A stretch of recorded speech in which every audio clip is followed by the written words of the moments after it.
Chapter 290.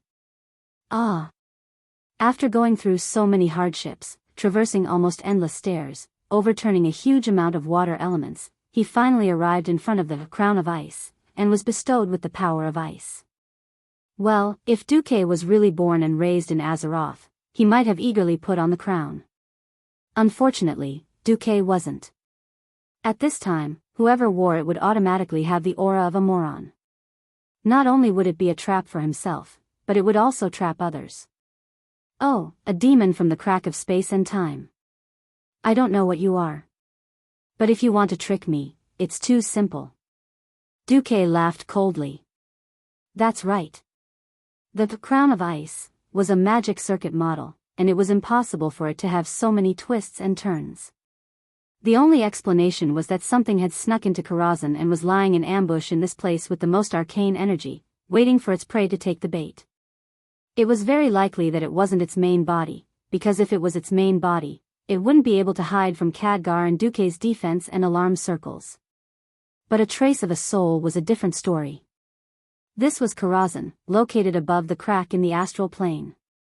It wouldn't be strange for anything to sneak in. After all, Duque didn't have enough power and time to completely clean up this place. Fortunately, Duque had always been vigilant. In the next instant, the crown of ice suddenly had a master. A lich whose lower body was floating in the air like a few flower petals, and her upper body was covered in chains that kept spinning back and forth. She wore a purple, black and red magic robe, and her skull was in the shape of a skull. She used her claws to wear the crown of ice. For some reason, this evil existence that appeared in Duque's spiritual world was a little familiar. Beside her, a group of warriors with purple eyes, wearing black and purple heavy armor, and a large group of people in purple and black robes, who were neither human nor ghost, all knelt on one knee and placed their left hands on their chest, showing their utmost respect to the current owner of the crown of ice. Mortal, you don't understand the power and terror of the Burning Legion at all. Do you think that temporarily trapping the great commander Sardras will stop the Burning Legion from conquering the world of Azeroth? You're too naive. Nothing can stop the Burning Legion, not even the Creation Titans. Not to mention an ant like you.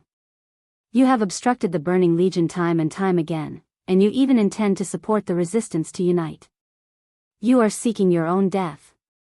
I am the daughter of Frost, the incarnation of death, the great dead speaker. 7 gigantic ice-blue magic circles spread out with her palm as the center. One was directly behind her, and the other 6 were distributed in a hexagonal pattern. As soon as she finished speaking, the magic array trembled inexplicably. Bang! Countless icicles shot out from the center of the magic array, and pierced through Duque's entire body with ease. Duque was like a chicken wing waiting to be roasted, waiting for the Death Whisper lady to judge his fate. Duke Marcus.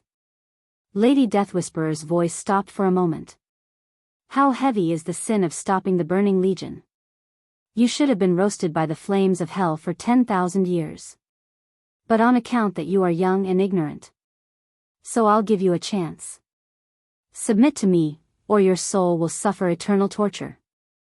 At this moment, Duque, who was supposed to be dying, suddenly raised his head. There was an indescribable straightforwardness on his face, and his eyes flashed. Fool, if I'm really frightened by an illusion of your level in my spiritual world, I might as well drown myself in a bucket of tofu. Impudent. Lady Death Whisper was furious. She summoned an iceberg and threw it at Duque. However, Duque did not even blink. It was as if he was waiting for the iceberg to crush him. He raised his right hand at lightning speed and grabbed the peak of the iceberg. The next second, the iceberg disappeared, and in its place was an ice-colored whip that extended from Lady Deathwhisper's hand to Duque's. I've caught you. Duke's face was filled with joy, as if he had succeeded. With a light tug, he tore the illusion into pieces. The terrifying collapse extended from the whip to Lady Deathwhisper, and even the believers and zealots around her. Ah, no, Lady Deathwhisper let out an earth-shattering scream, and then she and her minions all began to disintegrate. Like a weathered statue, every part of their body, every cell, turned into sand and quickly dissipated into the void. At the same time, a strong fluctuation suddenly came from the void portal on the first level of Karazhan. An ice chain that came from somewhere inside Karazhan suddenly whipped fiercely, pulling out an ice-blue female demon that was 2 people tall from the void portal. Michael, the Einherjar, immediately drew his sword from his waist, raised it high, and shouted, "Enemy attack." At the same time, Duke's voice came from the Karazhan space. "Khadgar, take care of her." "As you command," Khadgar said politely, which was rare for him. Then there was the tragic story of a group of Einherjars, a Einherjar mage, and a boss named Curator, beating up another boss who didn't bring any minions and relied on them for food. Duke didn't care. He didn't even want to know why Lady Deathwhisper, the boss that should only appear in Ice Crown Fortress in the future, suddenly appeared here. And why Lady Deathwhisper was now just a demon. The things that appeared in the astral plane rift had no logic or science to begin with. If he continued to investigate, he would only become mentally ill. When Duke found that he was connected to the system elf again, the construction of the ice circuit magic model in his body was back on track and under control.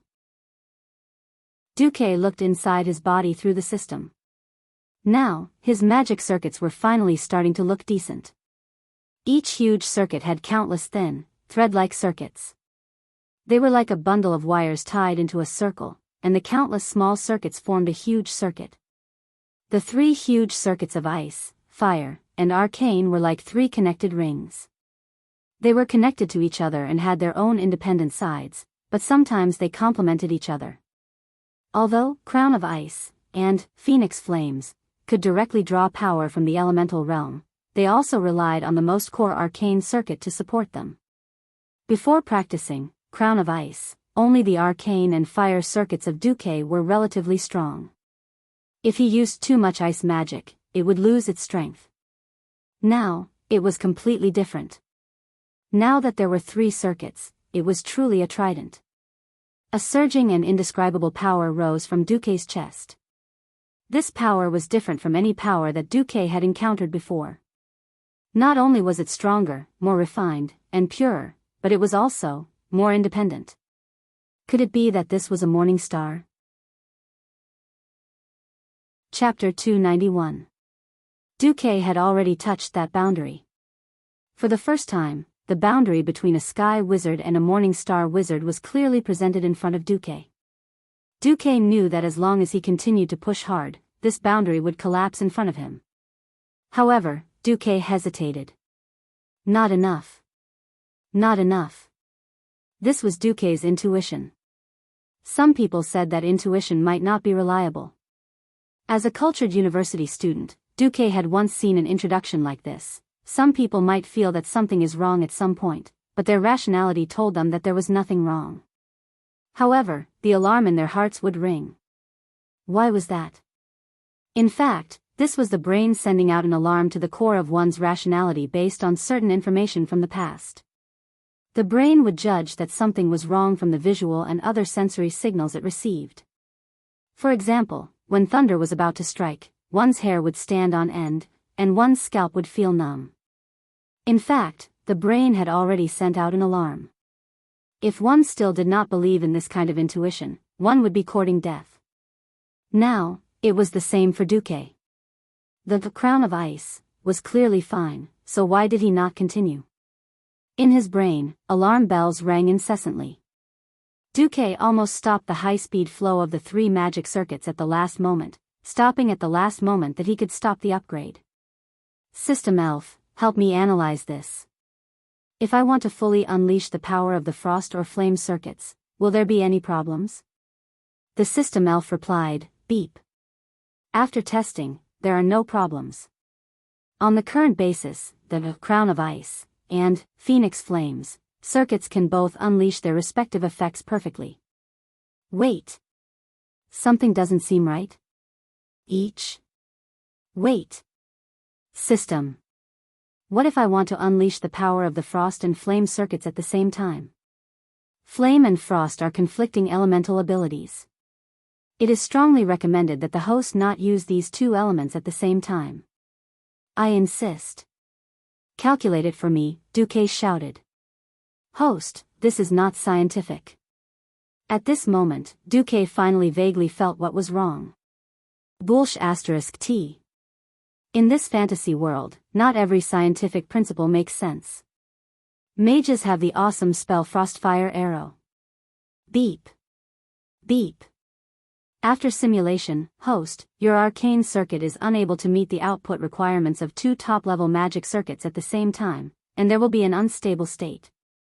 Beep. After calculation, you can only unleash 66.7% of the Frostfire Arrow's power at full power. Duque slapped his forehead, his back drenched in cold sweat. He must have been out of his mind to have forgotten about this. That's right, these 2 top-level magic circuits were complete. 100 points of fire was supported by 150 points of arcane circuits. Similarly, 100 points of frost could also receive this support. Perhaps the arcane circuit that matched, Phoenix Flames, wasn't perfect, but it could still hold on. The crux of the matter was that it was impossible for an arcana circuit of 150 points to sustain 100 points of fire and 100 points of frost at the same time. Considering the surplus, it was necessary to have at least 250 points of arcana circuit. If he really wanted to become the magic god of 3 practitioners of magic that he dreamed of, he had to further optimize and upgrade the arcane circuits that were the basic suppliers. This wasn't going to be easy. Duque didn't know if Medivh had recorded a magic model of this level. He probably had, but where was it? Was it recorded in the legendary artifact, Book of Medivh? F***CK. Medivh didn't mention it when he died. Duque's face turned green on the spot. Did this thing not exist in this world? Or did Medivh deliberately leave behind a thought or a backup plan? Or did he leave it in the library?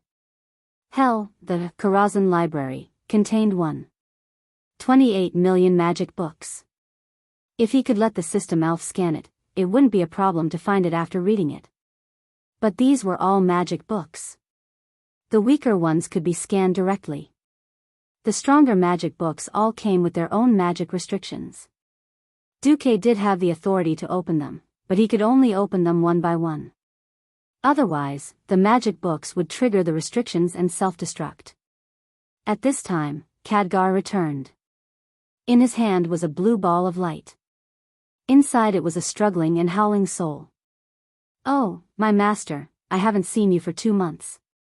Why did you provoke this thing the moment you woke up? Although she's only 1/3 of a demon's soul, she's not easy to deal with. My brothers are all slightly injured." "Wait. You said 2 months? What time is it now?" Didn't you say that the Alliance changed the year of the Beastmen invasion to the first year of the Dark Portal? Then it's the second year of the Dark Portal, February 10th.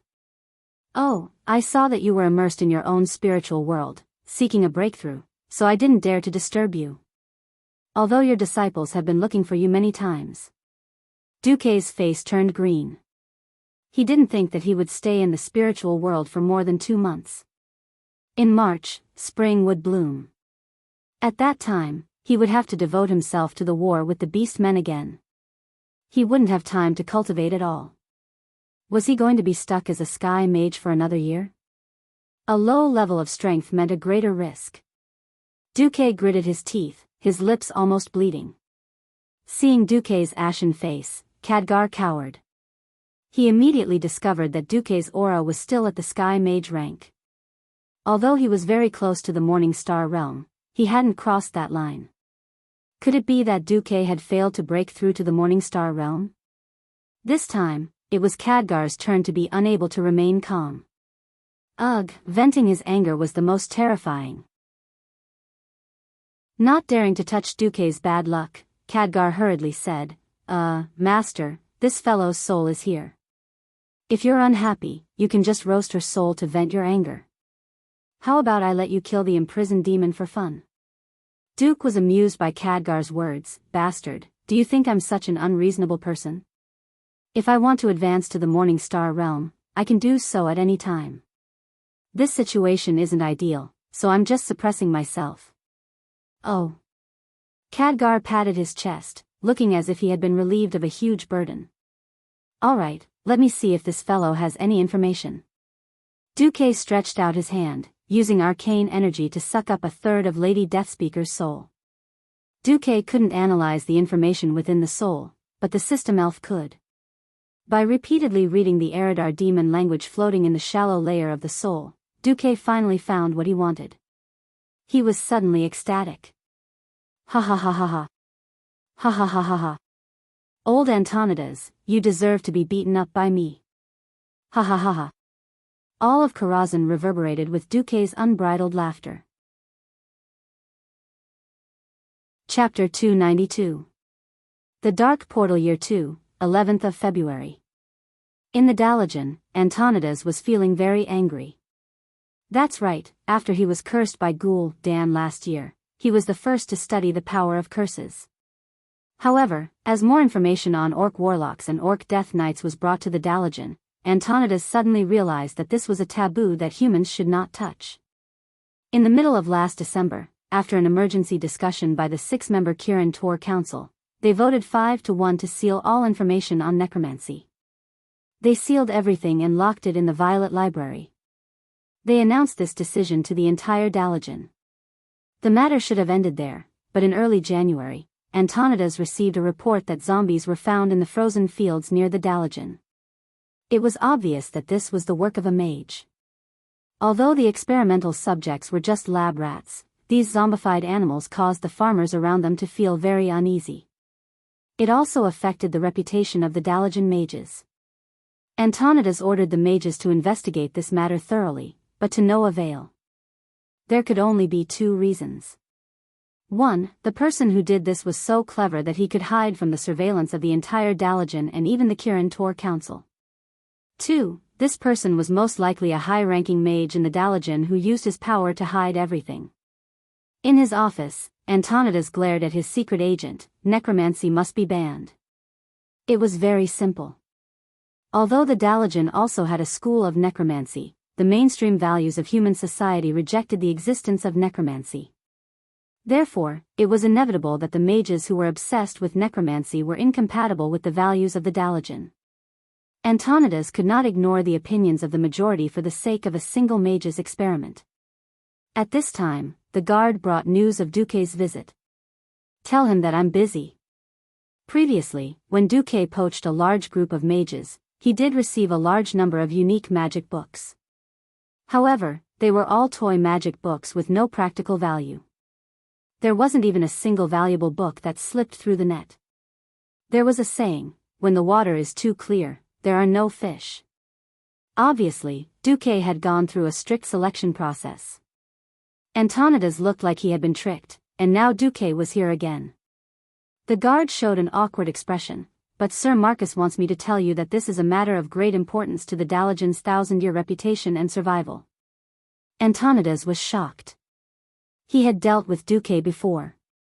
Of course, he knew that Duque was not the kind of person who did not know what was important.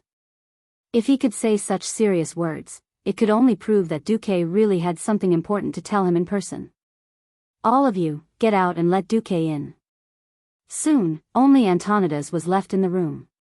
Duque pushed the door open and entered. Marcus, your information better be as important as you say it is. Otherwise, I won't forgive you. Of course, if you are a friend of the Dalajan will definitely not be stingy in returning the favor.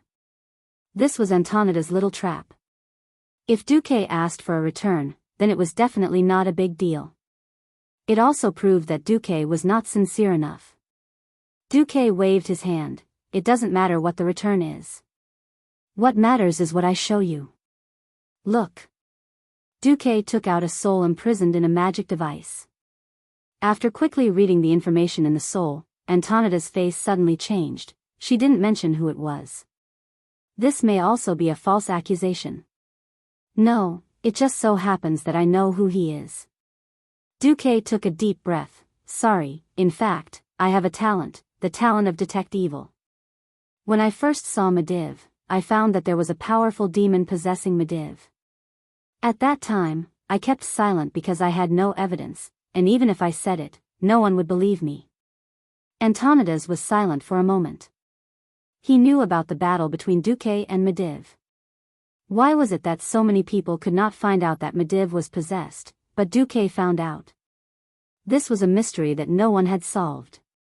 Now, Duque solemnly told him that everything he said was true. This gave Antonidas a bad feeling. In fact, before I came, I took the opportunity to visit some high-ranking Dalajan mages, and I finally found my target. Antonidas' face was already frosty. Duke Marcus, do you know what you are saying? I know what I am saying. I want to invite the Archbishop of the Holy Light, Alonsus Fail, here. He will provide evidence for my accusations. But before that, I strongly suggest that you contact the two counselors, Crasus and Kale. You are indeed powerful, but even you can't guarantee that you will be able to keep him here. All right. On the 12th of February, Kirin Tor Chairman Antonidas summoned all the Kirin Tor counselors and reserve counselors. For the upcoming war with the orcs, we need to meet again to discuss the arrangements. It was a very reasonable reason. No one suspected that there would be any problems. But when all the counselors arrived at the magic conference floating in the sky above the Dalajan city, they suddenly realized that the situation was a little strange. For daily affairs, the 6-member council was the highest decision maker. Unless it concerned the life or death of the Dalajan, or a change in the council, there would not be any backup counselors. This time, the 3 backup counselors sat in the spectator seats. When everyone had arrived, the Archbishop of the Holy Light, Alonsus, the Alliance's deputy commander Duque, and Paladin Uther arrived, filling the conference room with an ominous feeling. The magic circuits in Antonidas' body circulated, surging mana spilling out of his body. The temperature of the entire conference room dropped by a full 10 degrees. The aged Breaking Dawn wizard slammed his hands on the magic table in front of him, causing a loud bang to ring out. First of all, please take off your masks. As the chairman, I, Antonidas, declare that we do not need these things today. Although they did not know why, they still did as they were told. They were not supposed to take off their magic masks in front of outsiders. The 3 backup counselors, 2 men and 1 woman, were all passers-by that Duque did not know. Antonidas placed his hands on the table, exuding an aura like that of a ferocious tiger. His voice shocked everyone present. There is a traitor among us. A traitor who colludes with the devil. Once these words were spoken, there was an uproar. Devil. Kale, that's and a few others stood up in shock. What the hell? There was actually a traitor who colluded with the devil in the Kirin Tor Council. Chapter 293. In the Tirisful Council, whose purpose was to fight against the demons and prevent mages from casting spells excessively, all the counselors were selected from the Silver Moon Council and the Kirin Tor Council. It could be said that these 2 councils were the vanguard of fighting against evil, and the stronghold of justice. Now, Antonidas publicly announced that someone in the Kirin Tor Council was colluding with the demons. Everyone's first reaction was that it was impossible. The next second, everyone's reaction was, this could really be true. If it wasn't to fight against the demons, why would they invite the Archbishop of Holy Light and the leader of the Paladins? Enough.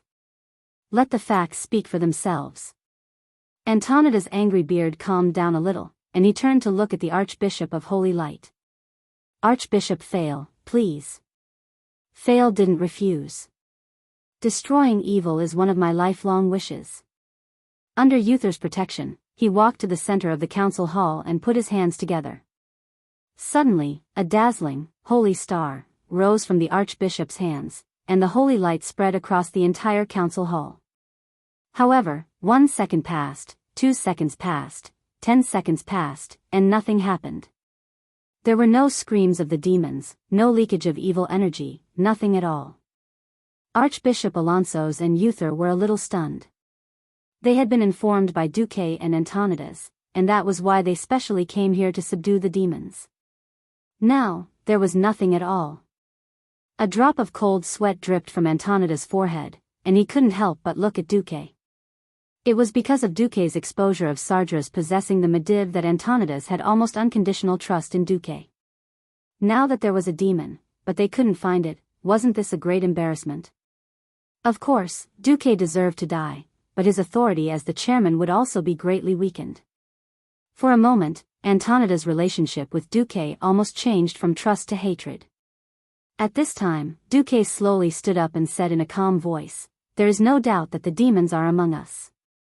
I just want to tell everyone that times are advancing, and so are our old enemies, the demons. 10,000 years ago, would anyone have thought that the demon king would stoop to possess a human guardian?" Everyone's body shook simultaneously. Indeed, everyone was a little unhappy that Medivh had tricked the entire human race.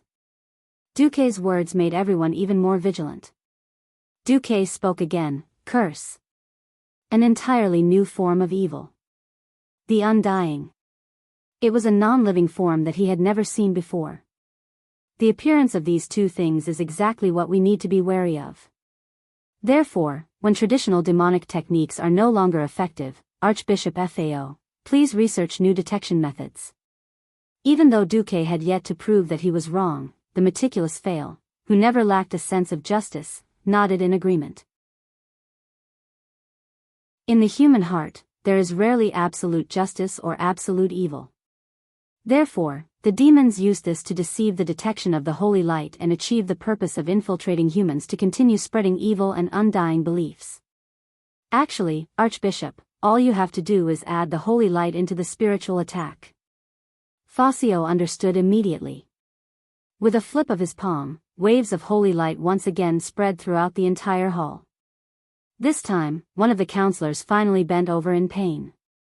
The skin on Kel Thuzad's poker face cracked inch by inch, revealing the pale, lifeless skin underneath.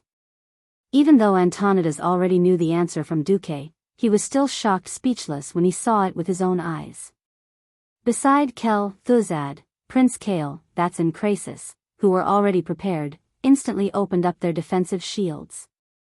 One on the left and one on the right, they attacked together and blasted out more than 100 fireballs, shattering Kel Thuzad's magic shield into pieces. At the same time, Wuther also attacked. The strongest paladin in history raised his hand and cast Divine Sanction. This broke through Kel Thuzad's magic defense and directly hit his evil soul. The world spun around him. Kel Thuzad didn't even have time to summon his evil creatures before he was struck in the face by Wuther the Fierce. Like a high-flying ball in a baseball, Kel Thuzad's body flew up under the bombardment of the divine hammer. Unfortunately, he didn't fly very far. His body only rose about a meter high before he was bounced back by an ice wall behind him. Humph. That was Antonida's attack. He was caught off guard and was completely caught off guard. In addition, Antonida's strength was not inferior to his at all. In fact, his strength was far above his. In the future, the Great Frost Lich, one of the strongest fighters under the Lich King, Kel Thuzad, was now like a little girl being molested by a few strong men. He had no strength to fight back. He was stepped on by Wuther, his hammer pressed against his head, and his body was continuously sealed by Crasis and Kale Bats. At this moment, Kel Thuzad was no different from the most useless skeleton soldier. He also knew that he was definitely finished, so he let go of everything. Why? How did you know, Duke Marcus, that I gave up my life to pursue eternity? I only transformed myself into a lich last week. Even that female demon didn't know that I did it. She thought that I was just a degenerate with a soul. Why? Tell me. Why? Duque gently pointed at his own eyes. Just like how I saw through Sardra's possession of Medivh, I also saw through you. I have a pair of eyes that can see through the souls of degenerates who have been corrupted by demons. When the dust settled, Antonidas also walked forward. Kel Thuzad. I've always thought highly of your talent. If not, I wouldn't have agreed to let you become one of the Kirin Tor counselors. I warned you, Kel Thuzad. Don't carry out those forbidden necromancy spells. How did you do it? On the surface, you promised me, but behind my back, you were still secretly carrying out your necromancy experiments. When Duque told me, the first thing I thought of was you. But, until the moment the truth was revealed, I only believed it. Antonidas' shoulders rose and fell rapidly. He turned his head, and there was an unconcealable sadness in his eyes. He looked at Fail, Wuther, and Duque.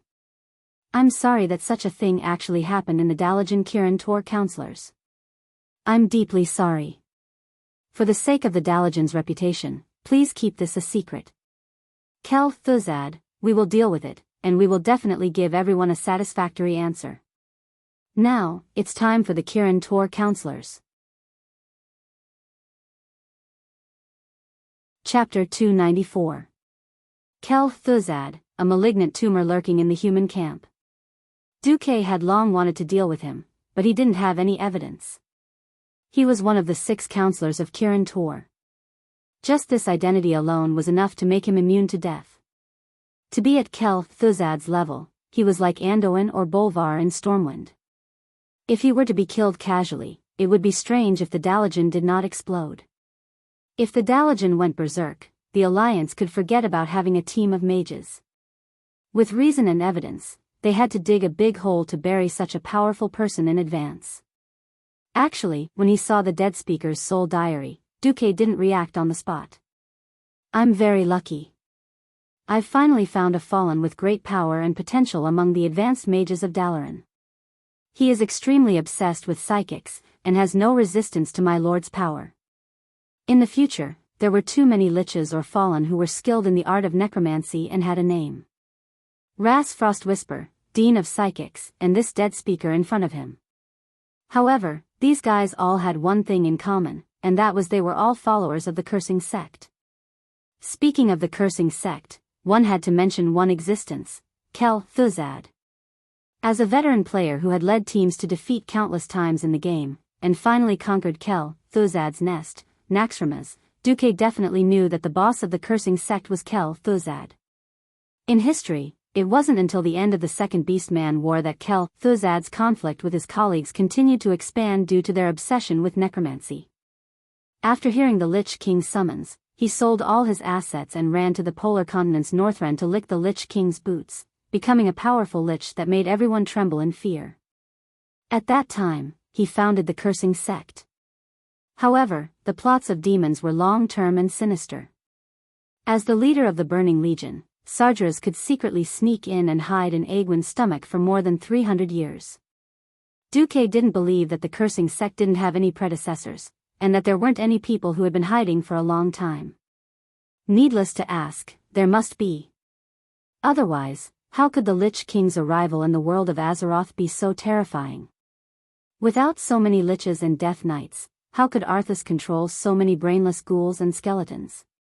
So after seeing Lady Deadspeaker's memories, Duque tried to visit a group of Kirin Tor counselors. Of course, his target was only Kel Thuzad. Just like the system notification, Sargeras had possessed Mediv. This time, Duque could clearly see the label of this, President Ku, in the system's vision, Lich. Duque had a hard time holding it in. He almost burst out laughing on the spot. At that time, he was accompanied by the Azure Dragon on the left and the White Tiger on the right. Yes, the 2 holy knights, Gavin Rad and Windsor. Even if Manager Ku were to fly into a rage on the spot, Duque was not afraid at all. If President Ku wanted to run, Duque wouldn't be able to stop him either. Of course, President Ku wouldn't fly into a rage. It would be ideal for Old Man Antonidas to deal with him. As for Kel Thuzad, who hadn't been summoned by the Lich King, he seemed to be his obedient pet. In the end, he was a lich, but he pretended to be a human. Naturally, he would be struck by lightning. After a whole day, Antonidas called Duque into his office. Kel Thuzad has been purified. It was supervised by Knight Uther and carried out by Archbishop Fail. After Antonidas finished, Duque nodded. This kind of thing couldn't be deceived. He could ask Uther or Alonso's later. The only problem is that, in the books and legends, liches have phylacteries. We didn't find Kel Thuzad's phylactery. But that's not important. Because of our arrangements, he lost at least 90% of his soul. A lich with such a heavy loss of soul, even if he were to be resurrected in the future, he wouldn't amount to much. At most, he would be trash at the level of a sky mage. Hearing this, Duque finally let out a sigh of relief. That was Chief Ku. He was despicable, shameless, and lowly. He did all sorts of dirty things. If he was still the original Chief Ku, Duque would really have to worry about the people around him. Since Chief Ku was destined to become trash, Duque didn't mind teaching him how to be a human. Antonidas pinched his white eyebrows. All right, the principle of a mage is equivalent exchange. Even though I don't like your style, you have made outstanding contributions to the Dalajan. The Dalajan will not mistreat you. How could I accept that? Duque said hypocritically. All right, thank you, Deputy Commander Duke Marcus. Thank you for your outstanding contributions to the Alliance. You can go now. Even though he knew that Antonidas was joking, Duque still released a fierce gaze that was comparable to death gaze. How dare you? That was what Duque's gaze said. Why don't you come to Kirin Tor and be one of the 6 counselors? There's an empty spot. Duque rolled his eyes. I'm not going to your place to suffer. Antonidas was amused. He had an expression that said, little guy, I've seen through you. All right, I also guessed that you want my arcane circuit model. Duque corrected him. To be precise, I want an enhanced arcane circuit that can support Crown of Ice, and another fire magic circuit of the same level. As soon as Duque finished speaking, Antonidas' eyelids twitched. You have a big appetite. If it wasn't for the fact that Antonidas thought that he owed Duque a huge favor, he would have flipped the table on the spot. He wouldn't have known that Kel Thuzad had never thought of directly causing trouble in the Dalajan. In the end, the Kirin Tor speaker pinched his nose and admitted it. All right, it's the Phoenix Flame of the Sunstrider family, right? I've also done some research on their circuits. It's not impossible for me to give you the arcane circuit that I've researched. First, I have to tell you that this is an unverified magic circuit model. I'm not responsible for what happens in the future. Duque nodded. All right. Secondly, from Morning Star onwards, every time the Crown of Ice circuit is upgraded, you need a special sacrifice to strengthen your circuit. This is something that cannot be obtained through training. I used the soul of a Yeti King to upgrade to Radiant Moon, and to upgrade to Sunrise, I used the soul of a Blue Dragon King. At this point, Antonidas returned the death gaze. Yes, it was the kind of death gaze that would kill you if you dared to say it out loud.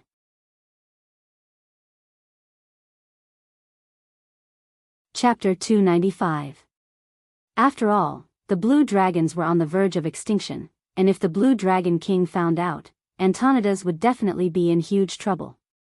Duque nodded seriously before he continued, it's not impossible for you to fuse Phoenix Flames and Crown of Ice, these 2 top-level circuits, but it means that you're taking a path that's 100 times more difficult than mine. Not only do you need the 4 types of souls, ice and fire, but you also need to strengthen your arcane circuit, which means that you need 6 rare souls to ascend to Breaking Dawn. Duque curled his lips and didn't say anything. He was still holding the tip of an artifact magic staff, Atish, the legendary staff of the Guardian, in his hand. If he was still that black in this life, he would have to collect 41 fragments of the artifact magic staff. Compared to this kind of unreliable collection, elemental souls with a clear direction and even substitutes were nothing. Of course, Duque was still a little envious of Mediv. Mediv, who became a demigod mage and triple virtue pharaoh almost effortlessly, clearly had a good mother. Who was Egwin? The former world guardian, the awesome person who fought alongside the 4-color dragons and abused demons all day long. Antonidas had to tremble in fear when dealing with a Blue Dragon King, but if it was Egwin, a big shot would speak up with just one word. The Blue Dragon King would probably sacrifice his soul even if he committed suicide. Speaking of which, whether he liked it or not was another matter. Seeing Duque's unmoved appearance, Antonidas even had the illusion that he was old. These were 2 different things. This time, Duque had helped him clean up his own faction and saved Dalaran from losing a huge amount of reputation. He still had to repay this favor. Antonidas continued, perhaps your path is the broadest. Since you've chosen, I won't say anything. However, the magic circuit I pass on to you is still easy for outsiders to see.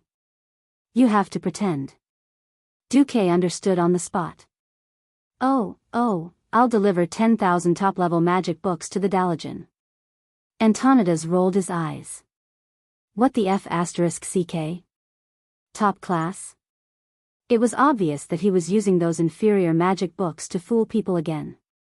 The old speaker was a little angry. Don't go too far. All right, 100 Morning Star books and 10 Radiant Moon books, Duque added. Announce to the public that there are 1,000 Morning Star and 100 Radiant Moon magic tomes among the 10,000. Just like that, the old fox and the young fox reached an agreement. Okay, I'll give you this, Arcane Light, magic circuit model. When Antonidas transmitted the magic model to Duque, Duque wasn't surprised by the magic model's wonders. Congratulations, host. Antonidas is willing to give you the top-notch arcane magic circuit, Arcane Throne, with a completion rate of 82%. Recalling that his other circuit was called the Crown of Ice, Duque suddenly felt a headache coming on. He finally understood why Antonidas was so stubborn in his old age. It turned out that this guy thought of himself as the king of the magical realm. Alright, in any case, it was the Dalajan that he was screwing over. Duque decided to make a fortune in silence. The greatest king system was not good at creating something out of nothing, but it was perfect at correcting errors. In the state guest house in Dalaran, with the basic model as a comparison, Duke only spent one night to obtain a perfect version of the circuit of Arcane Throne, after thousands of simulations by the system. Duque decided to advance in the Dalajan. Duque had already completed the most crucial energy absorption in Karazhan. Now, he only needed to make minor adjustments, which did not matter much in the Dalajan. A complete version of a top-notch product was indeed different. The moment Duque embedded the Arcane Throne, which was 2 sizes larger, into Phoenix Flames and Crown of Ice, the combination of 1 big and 2 small circuits immediately gave Duque a different kind of spiritual impact. There was a brief buzzing in his ears, and his vision blurred for a moment. However, Duque was certain that he had indeed felt the existence of the laws of heaven and earth at this moment. Even he did not realize what had happened. The moment he embedded the Arcane Throne, an incomparably profound and complex magic operation knowledge came back from the 3 circuits.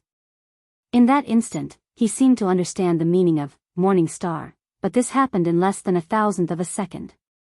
It was as if in that instant, he had lost his identity as a human. He was no longer a human. Instead, he was a sun that emitted blazing light, a real shining star. The magic energy that escaped from Duque's body instantly rushed out of Duque's body like a hurricane from a jet engine, easily sweeping everything in the room. It burst the window and flew through the door, scaring Gavin, Rad and Windsor, who were guarding the door. They took advantage of the gap in the arcane storm to poke their heads into the room. Duque raised his head and met their gazes. They were surprised to find that Duque's eyes were no longer deep black. In those small black eyes, countless mysterious magic arrays were reflected. These arrays were constantly changing and combining, as if they were corresponding to the formal integration of the 3 magic circuits in his body. Duke's vision had completely changed. He no longer saw the decorations in the room, and he no longer saw his 2 powerful paladin bodyguards. He no longer saw the earth and the sky, and he no longer saw anything that was material. Instead, it was a world full of energy. There was no substance, only energy. It represented the Violet Fortress with a high concentration of energy. It represented the higher energy level of Antonida's laboratory. There was also the Dalajan sky, which was slightly thinner in energy compared to them. The boundless sky, the vast land, everything paled in comparison to the bright star that was Duque. Duque gently closed his eyes. Every breath he took caused his body to undergo a miraculous change. The hot air that surged into his lungs was instantly absorbed by the small alveoli in his lungs. All the oxygen entered his blood vessels and was quickly transported to the magic circuit that existed in his body in the form of the 2nd dimension. It became nourishment, stimulating the magic in the circuit to rapidly fission. It provided all the magic that Duque needed to cast spells. Duque suddenly laughed bitterly. No wonder Sky Magi and Morning Star Magi were a very, very important dividing line in the world of Magi. This was in no way inferior to the advancement of ordinary Magi. Previously, Earth and Sky Magi were said to have transported energy from the outside world to meet the needs of casting spells. Then above Morning Star, it was a classic mix of magic. It could be absorbed from the outside world or created by oneself. From a transmigrator's point of view, before Morning Star, it was a conventional aircraft carrier that needed a lot of fuel to operate. After Morning Star, it would be upgraded to a nuclear-powered aircraft carrier. Even though many things were needed, there was no need to worry about energy. Chapter 296. In a sense, Duque was now carrying a nuclear reactor for human use. No matter what, Duque had taken a very important step in the field of magic. The moment Duque advanced, the entire Dalajan was in an uproar. Who's advancing? This mana is ridiculous. Which Morning Star Master has finally stepped onto the path of Radiant Moon? The cries of the acolytes and low-ranked wizards were unreliable. The high-ranked wizards did not look too good. Many high-ranked wizards had experienced the process of transforming ordinary elemental power into pure Morning Star mana. This was definitely the first time the amount of mana was so ridiculous. Comparable to Grandmaster Antonida's? No. It's even more ridiculous than the chairman. This. Perhaps only the legendary protector, Mediv, would have such a terrifying momentum when he advanced. Yes, back then I was studying in the Elven Forest, and I actually felt an explosion of mana from Karazhan that was more than 100 kilometers away. That momentum was similar to this person right now. My god, this is at least the mana of 100 ordinary Morning Star wizards, right? Then. Who is it? Feeling the arcane energy storm that was spilling out of his body gradually stop and the surging mana circulating normally in his body, Duque really wanted to laugh wildly for a minute. The system notifications kept appearing. As you have obtained the top-notch arcane magic circuit, Arcane Throne, you have obtained all strengthened arcane metamagic specialties by default. You have obtained the metamagic specialization, Arcane Concentration. The chances of enemies resisting your arcane magic are reduced by 30%. You have obtained the metamagic specialization, Arcane Focus. When you cast any spell, there is a 33% chance that you will enter a spell-saving state. In this state, the mana consumption of your next damaging spell will be reduced by 100%.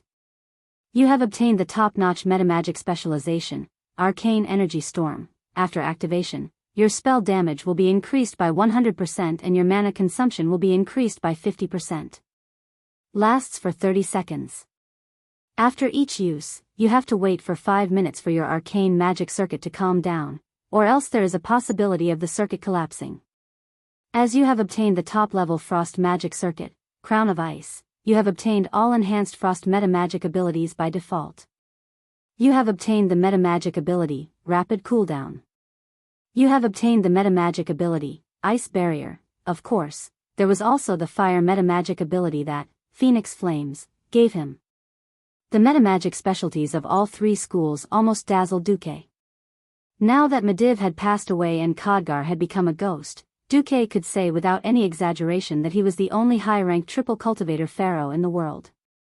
With a thought, 3 magic orbs of each element appeared behind Duque. There were 3 magic orbs of each element. A crimson ball of fire, a pure white ball of ice, and a purplish-blue ball of arcane magic.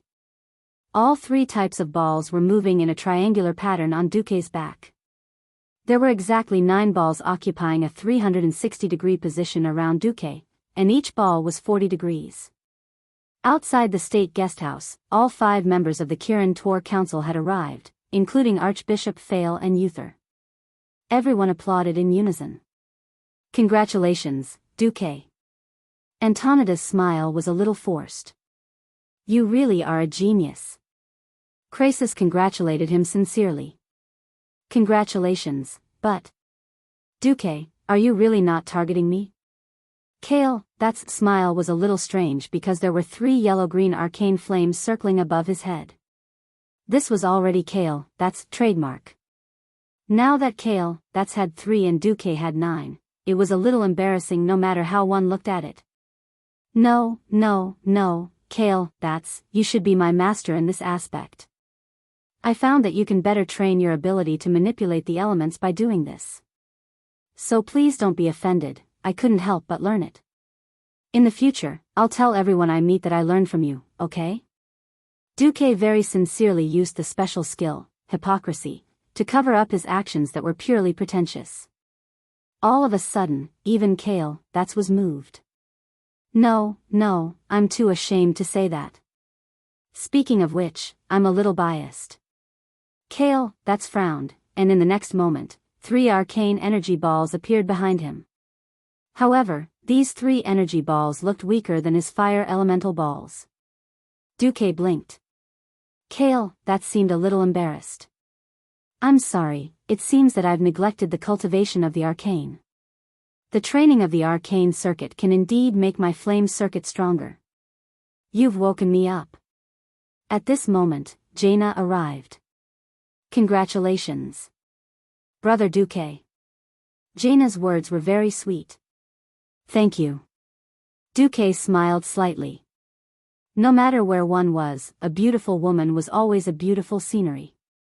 This time, the moment she saw the 9 energy balls behind Duque, Jaina could no longer look away.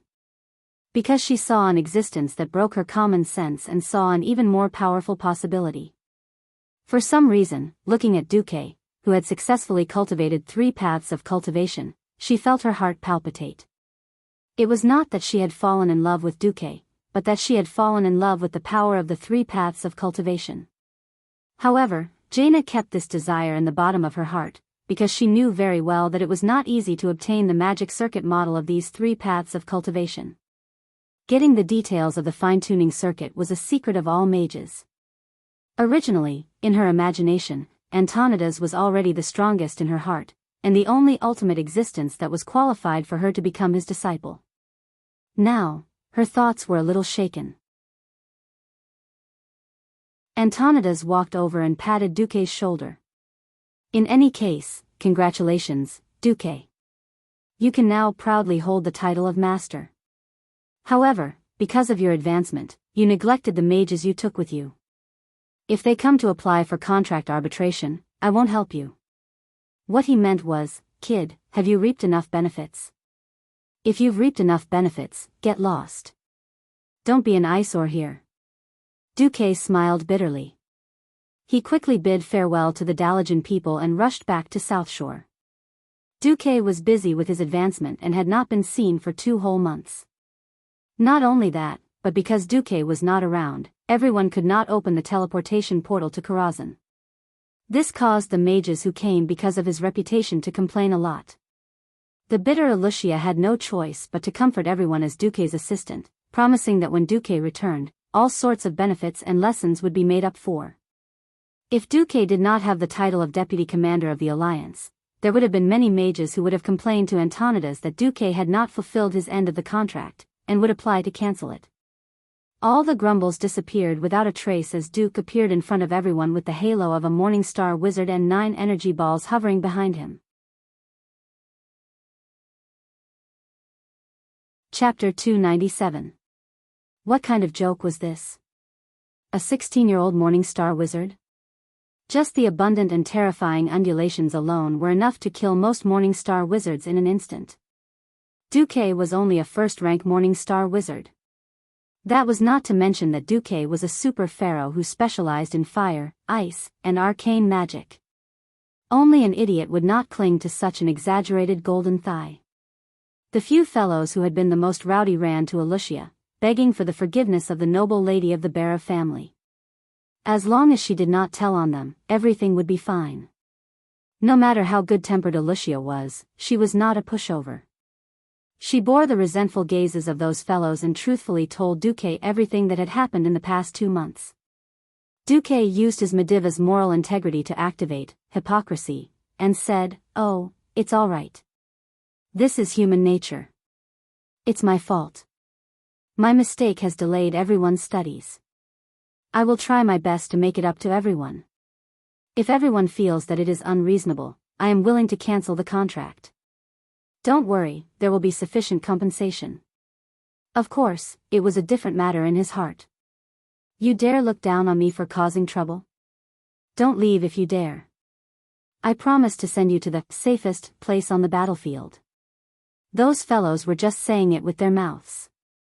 They did not leave before, and they would not leave now. If they had no confidence in Duque, they would not have chosen to come. Those who came were poor acolytes or beginner wizards who did not have enough funds. As the saying goes, when the tree falls, the monkeys scatter. As long as the towering tree that was Duque did not fall, no one would be able to cause any trouble. Moreover, Duque had not fallen, but had become even more imposing and exaggerated. After Duque gave a few lectures and privately guided a few official wizards, all their resentment disappeared. With the arrival of spring, the Great War was about to begin. The orcs who had been dormant for an entire winter did not weaken their fighting spirit. On the contrary, their fighting spirit was even more vigorous. Glory and land were what the tribes desired. The orcs were never satisfied with these two things. After receiving reports from the spies and the dwarves from Ironforge, the entire alliance went into a state of alert. That was because the beast men who were migrating south during the winter were gradually moving towards the wetlands. The orc laborers who had not left during the winter had begun to build ships again.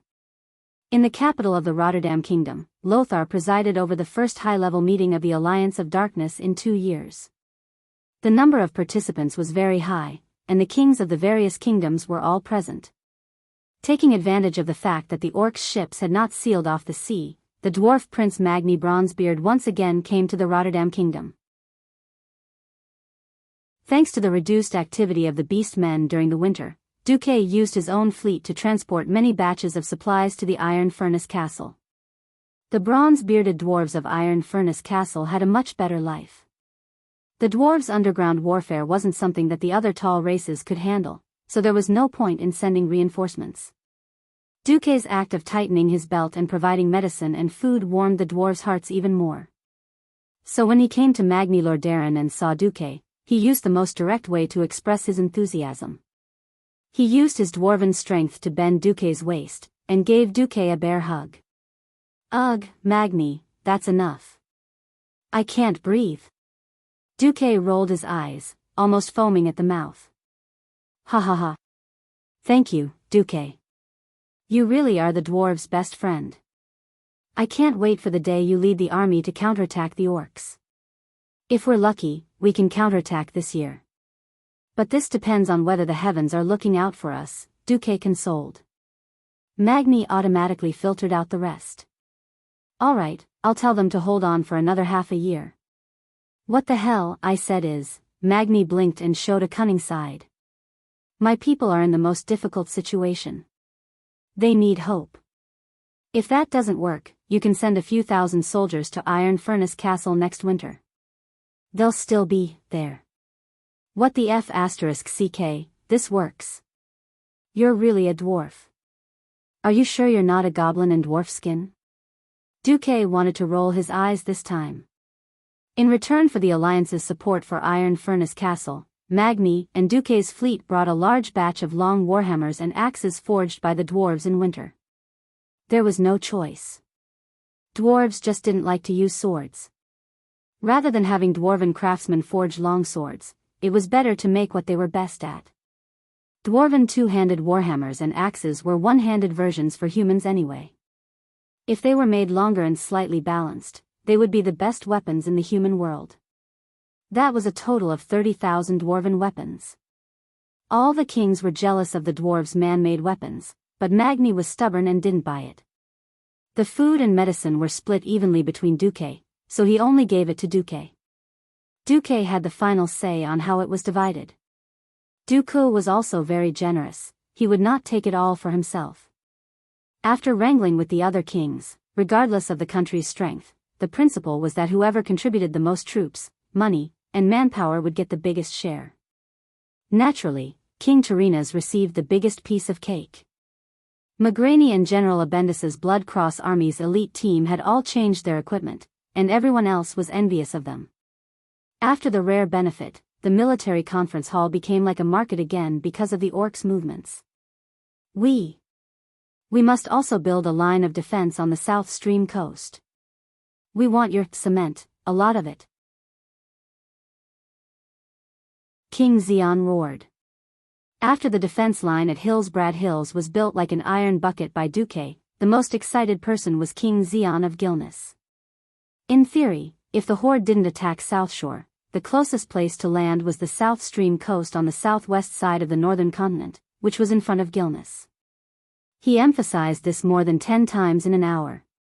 In the harsh winter, it was impossible for the craftsmen to work when the sky was full of snow.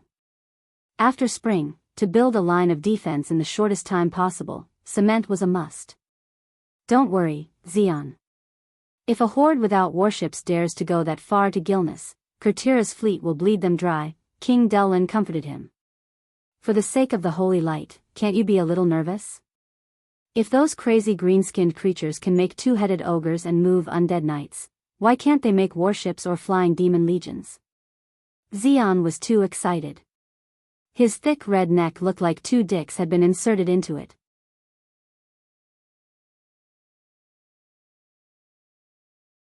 Chapter 298. Lothar couldn't help but roll his eyes as he watched the kings turn the splendid meeting hall into a noisy market. No one could maintain their gentlemanly demeanor in the face of such a major event. Lothar had to appease Xian. Don't worry, the horde can't fly. Even if they can, it's impossible for hundreds of thousands of them to fly over and land in your capital. If that's the case, we'll all cut our throats with our swords. When Lothar said this, Duque frowned. He suddenly realized a serious problem that he had neglected for a long time. The Alliance did not have a decent air force at all. This was not a simple problem. Duque knew very well where the griffins were. They were at the Eagle's Nest Mountain in the hinterlands. The problem was that it belonged to the Wildhammer dwarves, who were absolutely neutral. In his previous life, without the horde, the dwarves who were harder than stones didn't even care about their compatriots, the Bronzebeard dwarves, let alone the humans. This was also the result of the Battle of the Three Hammers, between the Bronzebeard, Wildhammer, and Ebon dwarves in the Iron Furnace Castle. Thinking of this, Duque's temples twitched painfully. There was no substantial progress in the military meeting. The biggest resolution was to strengthen the Shadowfang Castle on the east side of the South Stream coast. This fortress belonged to Master Gilnis, Aragol, and was a very good defensive core. As for the plan to strengthen the entire North and South Stream coast, it was stalled due to a lack of cement and funds. King Xian almost hated Duque for this, muttering that Duque had used up all the cement in order to strengthen the defense line in the Hillsbrad Hills. Lothar patted Duque's shoulder and said, "Don't mind him." Duque could only smile bitterly. Perhaps this was the sorrow of the week. It was not Duque himself, but the current alliance. Even though Duque had killed more than 200,000 horde soldiers twice, the horde was still the stronger side in terms of military strength, both in terms of quantity and quality. Perhaps the gap in quality was narrowing, but the disadvantage in quantity would take at least 2 more wars to close. Until then, the alliance would be the passive side. This was a situation that was almost paradoxical. If he wanted more forces to join the alliance, he would have to let the horde tribes into the northern continent. If they did that, they would waste the current defensive line. If they maintained the front lines and allowed the horde to rest and recuperate in the southern continent, the Iron Furnace fort would fall one day. When that time came, the North and South would face off, and it would be a 100-year war. Duque had a headache. After the inconclusive military meeting, Duque returned to South Shore. Then, he found 4 long white legs hanging down from the roof of his house. It wasn't the first time Duque had seen long legs hanging down from that position, but why were there 4? Could it be that if he planted a pair of legs in winter, he would be able to harvest 2 pairs in spring? Pooh pooh pooh. What kind of damned setting was this? Whoosh. Storm warning. Storm warning. In 10 seconds, there will be an updraft, and a lot of clothes may be blown away. Duque pinched his nose and imitated the clumsiest mechanical voice. Illyria, on the other hand, was the most thin-skinned of them all. She did a beautiful pigeon flip and jumped down. Queen Sylvie, on the other hand, giggled and swung her white legs without a care in the world. Hee hee, sis, don't believe him. If he really dares to do that, we'll just shoot down all his magic energy balls like apples. Duque rubbed his forehead. The competitive Queen Sylvie might really do that. Alright, I think I know why the boring Windrunner ladies are here. Duque withdrew his gaze. Pfft, we've been moldy here for an entire winter for the Alliance. Aurelia put her hands on her waist and said confidently. Duque waved his hand and immediately used Magician's hand to bring a stack of letters of complaint. Yes, yes, yes. Before the winter festival, the goat that George's family used to celebrate disappeared. Later, it was found in the Windrunner's camp. The 2 legs on her head forgot to swing. My Naga told me that a nimble thief stole a dozen of my merfolk's golden pearls. A gust of wind blew. Why is the spring wind still a little cold? 2 barrels of dwarven gold wine that King Lang used to celebrate the new year and sent by Bronzebeard King of Ironforge mysteriously disappeared. Aurelia looked at the back of a certain future queen who was turning around and trying to escape. At this moment, a gust of wind blew on Duque's roof, and the 2 sisters disappeared. Servanas, the angry voice of a big sister came from the wind. Duque scratched his head. As expected of a Windrunner. She can go wherever she wants. Of course, Duque didn't really want to settle the score with Servanas. He just wanted to tease her a little. Of course, after the incident with Kuel Salis, Aurelia, who had always been noble in front of others as a high elf, obviously couldn't tolerate her sister's behavior. A few minutes later, Aurelia brought back the pitiful Queen Sylvanas.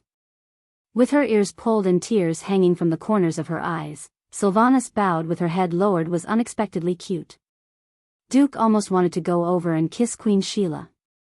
Well, Duque, I'll compensate for the loss on behalf of my sister. For a moment, Duque really wanted to ask Sylvanas to sell herself. That was Servanas they were talking about. The unbelievably powerful Sylvanas. Even if she didn't become a Dark Ranger, she was still unbelievably powerful. But that was impossible. First of all, it couldn't pass Duque's own heart. Secondly, the Windrunner family was actually quite rich. No, it's just a few 100,000 gold coins. I don't care. One experiment is gone. Ha ha ha. That's my good Duque. No wonder I loved you so much. Aurelia patted Duque's shoulder and spoke like an elder. But Duque knew that Aurelia was actually feeling guilty. Stealing tributes was definitely a big or small matter. Of course, Duque knew very well that in front of a great enemy, no human kingdom would fight with the pharaoh Kuel Salis over such a thing. Sylvanas stuck out her tongue where Aurelia couldn't see. However, the Windrunner's perception of the outside world didn't just rely on his eyesight.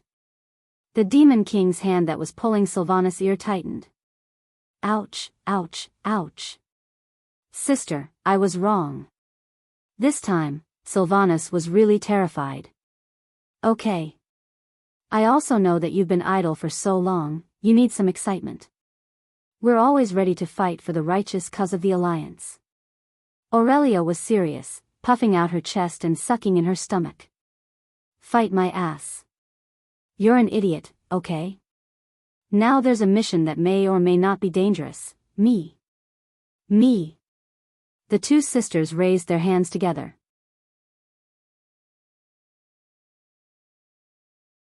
Chapter 299. Magic was a magical thing. It had an extremely unscientific side, but it also had a fixed pattern that showed its supernatural side. When Duque combined the 3 elements of fire, frost, and arcane magic into an energy ball, Lothar looked at Duque as if he was looking at a walking bomb. After being repeatedly hit by Lang's King's contempt, Duque gave up on healing. It was March, a day of spring. It was also the 3-month anniversary of Duque losing his little maid. It was because Duque had left Vanessa in South Shore after going to Karazhan. Then, Vanessa, who felt that she could not be of much help, went to train in a sacred place for thieves. Yes, it was the Ravenholt Manor in the northeast of the Hillsbrad Hills. Although the little maid left a note saying that she was training somewhere in the area, Duque immediately thought of that place. Logically speaking, recruiting a team of spies was also quite useful. Unfortunately, it was really useless in the following period of time. Since Duque was busy, he did not bother about it for the time being. In March, the horde would make a big move. Van Cleve and Stroman, who had spent the entire autumn and winter in the western wilderness, sent a letter asking when they would take action. Duque's instructions were, wait for the main force of the horde to leave the southern continent first. The main force of the horde could not stay in the southern continent for long. If it were a human king, he might be satisfied with occupying such a vast piece of land, but unfortunately, it was the horde, and the aggressiveness of the orcs would not let them stay put. After the midwinter ended, the troops that fought in South Shore last year gathered in South Shore again. However, Lothar flew into a rage, and rushed to Rotterdam to vent his anger on King Tyrrhenus again. The reason was simple. At such a time, Rotterdam, Dalagen, and Alterac actually refused to enter a state of total war. What do you mean by this? Do you really think that you can destroy millions of orcs with just these few people? Even if we ignore the laborers who do not have much combat power, and even if the elites of the horde are decreasing, the total number of troops of the horde is still close to 500,000. Lothar slammed the table hard. Facing Lothar's anger, Menethil too was also helpless. I've already sent out my warning. Most of my lords, however, chose to use money to fulfill their obligations. So, if you want money, I can, but if you want soldiers, I can't give you more. Sorry, Commander Lothar. This was the weirdness of the feudal knight system. The people were the private property of the lord, and the lord listened to the king. However, the king had no right to directly conscript the lord's people without a proper reason.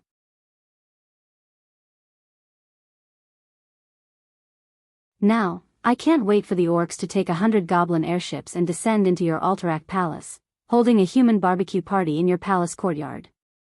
With that, Delin kicked open the meeting hall's door and left without looking back, leaving Eden roaring in exasperation with a face as red as a pig's liver. On this day, the kings of Stormwind and the other 3 countries, who had already entered a state of total war, parted on bad terms with the leaders of the 3 countries who were only willing to enter a state of partial war. If not for the incident on the 15th of March, this might have been a precursor to the split of the alliance. On this day, the 3rd Fleet of Kurtiras patrolled the waters opposite the Paladin Gulf. The lookouts suddenly saw something unusual. On the horizon, countless blood-red sails suddenly appeared. The lookouts sounded the alarm. Dang dang dang. The shrill alarm alarmed the entire fleet. What the hell? Why are the bloodsail pirates here? The commander of the 3rd Fleet, Major General Kent, cursed angrily. However, something else he saw through the telescope made him shudder. Ships. More than a dozen huge warships. They were definitely battleship-class ships, but they had a completely different shape from human ships. Apart from the sails, the entire ship had no sense of beauty. It was like a pile of garbage floating on the sea, piled up by countless messy wooden products. However, the cannons on the warships clearly told the Major General that they were all F*King warships. And they were orc warships. Commander. Please give your orders. The first mate shouted anxiously. The other ships also sent flags of inquiry. Who has the navy of Kurtiras ever been afraid of on the sea? Raise the battle flag. Attack. A day later, the entire alliance learned of the destruction of the 3rd Fleet of Kurtiras. All the countries were shocked.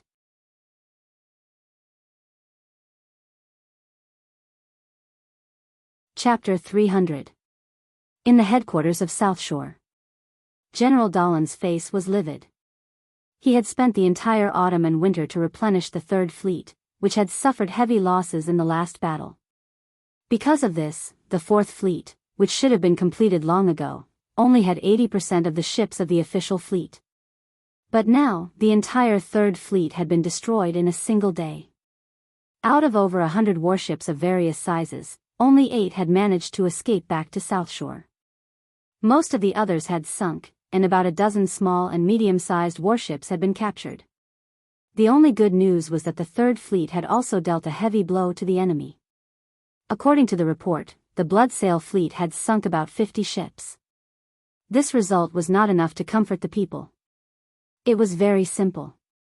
The damned Bloodsail pirates had betrayed the humans and joined the orcs, which had tipped the scales of victory. Humans were no longer the overlords of the sea. Goddamn Fairville. Dahlin smashed a solid wooden table into pieces with a punch.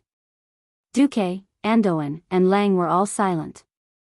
Duque felt a little guilty. Back then, it was a certain someone who provoked the Bloodsail pirates. Duke killed him and captured him, which was how the Stormwind Kingdom's fleet came to be. Duque cursed in his heart. I should have gotten rid of them. Duque was just wishful thinking. The world of Azeroth was too big. If he wanted to deal with the Bloodsail pirates, Duque, who did not know the coordinates, had no place to teleport. Teleport to Stormwind City, which was occupied by the orcs. That would be too much. Even if he rode a griffin, Duque had to spend more than a week crossing the entire continent to Stranglethorn Vale, which was the southernmost part of the continent. Then, he had to rely on his unreliable memory in the game to find the Bloodsail pirates' nest. Then, without any help, he had to subdue the remaining 3 fleets of the Bloodsail pirates and make them abandon their nest and head north. Just thinking about it made Duque's head hurt. But now, the Bloodsail pirates had come themselves. If it was just them, Duque would not even have a breather. The problem was that they were mixed up with the tribe. That would be troublesome. Noxus asked, how many fleets do the Bloodsail pirates have? 3, but their combined strength is roughly equal to 2 of Kul Tira's fleets, Duque muttered. No, I know Fairville. That guy never puts all the stakes on anything. Therefore, he would only bring 2 fleets at most. The problem is the tribe's new battleship. Dai Lin recovered from his anger. Turayan murmured, even if our navy can still suppress the Horde's fleet, but Lothar's face was pale. But we won't be able to stop the transport ships. That was the main point. The Horde did not need to have complete control over the sea. All they needed to do was cross the damned sea and they would be able to display their unparalleled land superiority. Lang asked, will the tribe attack South Shore again? This was not nervousness. On the contrary, it was a kind of hope. Now that Duque was running South Shore like an iron bucket, he couldn't wait for the tribe to be so stupid as to kill themselves. Duque shook his head. I dare say, unless the tribe replaces the dead Black Hand as their chief. If it was Orgrim, he wouldn't do something so brainless. But we can still think of a way to force the Horde to attack South Shore again. Duque changed the topic. Really? The Alliance's leaders were overjoyed. I have to remind everyone that this is not a good thing, Duque said in a low voice. Why? Lang asked. I plan to hang Blackhand's head and the flag of the previous chief at the port of South Shore. This will make the Horde attack South Shore again, but it will also make the last group of orcs who openly oppose the new chief, Orgrim, die. After a moment of silence, Noxus said, let's do that. I've thought about it. This will increase the Horde's combat power in a short period of time, but it will also weaken the Horde's fighting potential. Everyone came to a realization. The orcs who were unhappy with Orgrim might change their minds in the future, but if they died now, there would be no future for them. In the past winter, the orcs must have gone out with their wives and children. Before the new generation of orcs grew up, there would be one less orc dead. Then it's decided. We will force the Horde to attack South Shore. At the same time, we will see if we can fight the Horde at sea and regain control of the sea. That afternoon, Blackhand's huge frozen head was placed on the lighthouse at South Shore's port. At the same time, a battle flag of the previous chief was placed there. Kurtiraz's fleet deliberately sent out the Horde scouting boats to watch, and even ignored the scouting boats that came to check. Yes. I want you orcs to know. Duke's ruthless move caused a lot of trouble for Orgrim on the orc side. This is blasphemy. Blasphemy against the warriors of the Horde. Blasphemy against the glory of the horde. Attack South Shore and kill all the humans. Turn their chief's head into a pot of urine. A great number of chieftains of small and medium clans were clamoring in Orgrim. Their clamoring annoyed Orgrim to no end. This was the result of Orgrim's lack of prestige. Do you want the warriors of the horde to break through the strongest defense line of the humans? Let the warriors of the horde die for nothing? Orgrim cursed. The orcs are invincible. The weak defense line of the humans can't stop our battle axes. This was already a spiritual victory. Great Chief. As long as we can stop the human warships, the warriors of the horde are invincible. This guy wasn't that stupid after all. Great Chief, would you rather trust those dead humans and traitors who betrayed your own people than trust the warriors of your tribe? A chief brought up the Death Knights and the traitors of the Bloodsail pirates, causing Orgrim's eyelids to twitch. In that instant, Orgrim had the urge to smash that guy's head with his hammer. Of course, the defeat at South Shore was partly a test, but wasn't it because the former great chief, Black Hand, was too prodigal? If he had enough elite soldiers, Orgrim wouldn't have accepted the Death Knights. Orgrim was extremely annoyed. All right. All chiefs who are willing to attack South Shore, please step forward. The orcs' new fleet will open the way for you. In an instant, dozens of chiefs from small and medium clans stepped forward. Their numbers were so many that Orgrim almost went crazy. At this moment, the chief of the Dragonmaw clan, Zuluhid, gave Orgrim a look. When Orgrim turned to look at Grom Hellhowl, Master Howl gave him a nod of approval. All right. As you wish. Here's our plan this time.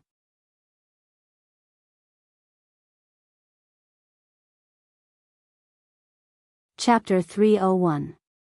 The 26th of March, Year 2 of the Dark Portal. A large-scale sea-crossing battle that did not exist in history had begun. It was different from the previous probing attack. This time, the Horde had turned out in full force. The Alliance's scouts had risked their lives to report that the orcs had filled all the beaches in the wetlands where ships could be boarded. It was estimated that the Horde would send 500,000 troops this time. The orcs would either send this batch of troops to the northern continent or feed them to the fishes in the sea. They knew that more than a third of the 500,000 orcs were laborers, and there were many new recruits who had arrived through the dark portal. Compared to the previous 500,000 orcs, their combat power had decreased by at least 30%. That number was still quite frightening. Have those beast men gone mad? Every noble and neutral Dalaran mages who had heard of this news were shocked. It was only then that Rotterdam, Dalajan, and Alterac quickly passed a resolution for an all-out war, and the entire kingdom began to mobilize. I hope we can make it through this time, Noxus muttered. On the flagship of the First Fleet of Kuel Salas, Admiral Daylin was staring at the sea map. Looking at the three blood-red model ships that represented the three fleets, Daylin was distraught. Apart from the time when the Third Fleet got too close, Daylin had never taken the Orc Navy seriously. This time, the enemy was not the silly Orc transport ships that were almost like targets. Not only was there an Orc battleship of unknown strength, but there was also his old rival, the former Duke of Kull Tiras, Fairville. Fairville had once challenged him for the throne, so Daylin did not dare to underestimate him. Even though the quality of the new batch of Bloodsail battleships was not as good as the original Kull Tiras battleships, the quantity was there. After Fairville's training, the standard of the pirates would not be too bad. Even if it was not the highest level of threat, Kull Tiras battleship would at least have to deal with it. At this moment, a visitor shocked Daylin. When he finished speaking, Daylin could not believe his ears. Is what you said true? The visitor nodded and left. It was late at night. On the other side of the wetlands, the Paladin Bay was shrouded in darkness. Dark clouds covered the sky, completely blocking every ray of moonlight that attempted to shine onto the sea. Every ship of the Bloodsail fleet was moving up and down rhythmically on the waves. For pirates who made a living on the sea, this was the norm. A large number of pirates pulled out their hammocks in the narrow cabin and slept soundly. The stern of every large ship was, by default, the captain's lounge. Miss Jessie Ferryville was the only heir to Duke Ferryville after her brother was blasted into the sky by the Blackwater pirates. She was already 16 years old, but because she had a little dwarf blood in her, she looked short and strong. Looking at her muscular back, anyone would think that she was a man. Miss Jessie has been very upset lately. She felt that her father had gone mad. He actually sided with the orcs who killed for fun and conquered all the intelligent races in the Azeroth. What was more unacceptable was that the entire Blood Sail pirates seemed to have been kidnapped. Every ship had 2 orcs the size of a small hill watching every captain. They did not understand the human language, but according to the chief of the tribe, if they discovered that the Blood Sail pirates were trying to betray them, they would have to pay the price in blood. Pirates were never clean people. Not bathing for a few months was not a big deal in their long voyages. But the 2 smelly female orcs blocking the door of his room refreshed the lower limit of Jessie's senses. The destructive stench that she had not bathed for many years made it impossible for Jessie to sleep through the door. Jessie could only think of other things to distract herself. I'm going out to sea tomorrow to settle things with Kultiras. Damn it, this is not a duel that father or I want.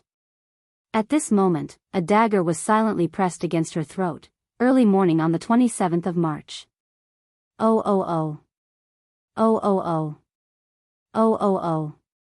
The huge horns that stretched from the top of the orc archer tower to the ground let out a long and deep sound, followed by the sound of drums that shook the sky.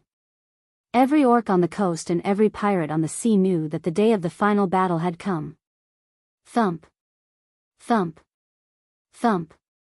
Looking from the ship, it felt as though the whole world was shaking. This was not an illusion. Even at sea, with the ship swaying with the waves, the Blood Sail pirates could clearly see that the branches on the coast were trembling slightly, the sand on the beach was rising and falling, and the puddles of water in the wetlands seemed to form a layer of waves, shaking violently. The Duke of Fairville stood a short distance from the rudder, gripping the railings of the ship tightly. Earthquake? Even on the sea, Duke Fairville could clearly feel the rumbling of the earth coming from the sea. His first mate shook his head firmly. If this was an illusion, then it was an illusion that the entire Blood Sail pirates had tens of thousands of people on board. Ha ha ha. That is our invincible horde army. Standing beside Duke Fairville, an orc with a giant axe who seemed to be more intelligent spoke in the common language with an extremely strange accent. The entire Blood Sail fleet was in an uproar. All the Blood Sail pirates stopped what they were doing and stared in horror at the bright, dazzling green that appeared on the east coast. A moment ago, the endless swamp stretched from the coast to the limits of their vision. In the distance, some unknown substance floated in the shallow swamp, emitting an unpleasant smell into the air. Countless lake-like mud pits had split the green land into a mess, and there was no straight path at all. Now, hundreds of thousands of orcs had appeared. They ran wildly, roared, and pushed each other as they swarmed towards the sea from the horizon. They seemed to be driven by the dawn, moving desperately towards the darkness that was about to be driven away. All of the orcs had 2 legs, 2 arms, and green skin, but that was the extent of their similarities. Some of the orcs were as large as burly humans, while others had stepped into the category of giants. There were also a few orcs with 2 heads and bloated bodies that were completely at the level of giants. Without exception, all of them ran wildly towards the shore.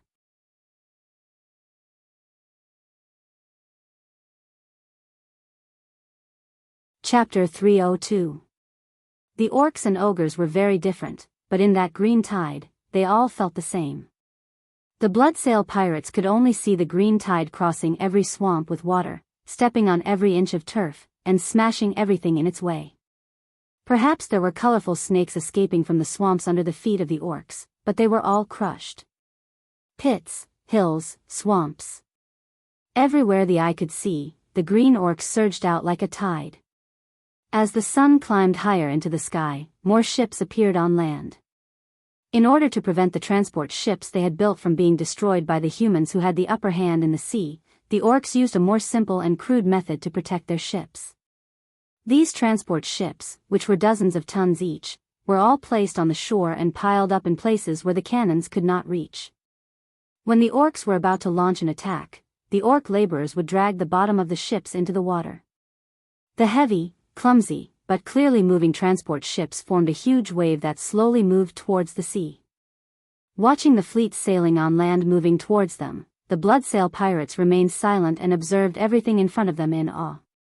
Duke Fairville had lived his entire life at sea, but he had never seen anything like this before. Countless orcs were covering the entire area. They used their strong bodies, arms with explosive muscles, big mouths full of fangs, blood-red eyes, and green skin to weave a world-class blanket, covering every corner of the sun. Fairville was filled with regret. He knew that if he had transported this terrifying fleet across the northern continent, the destruction of the humans would have entered the countdown.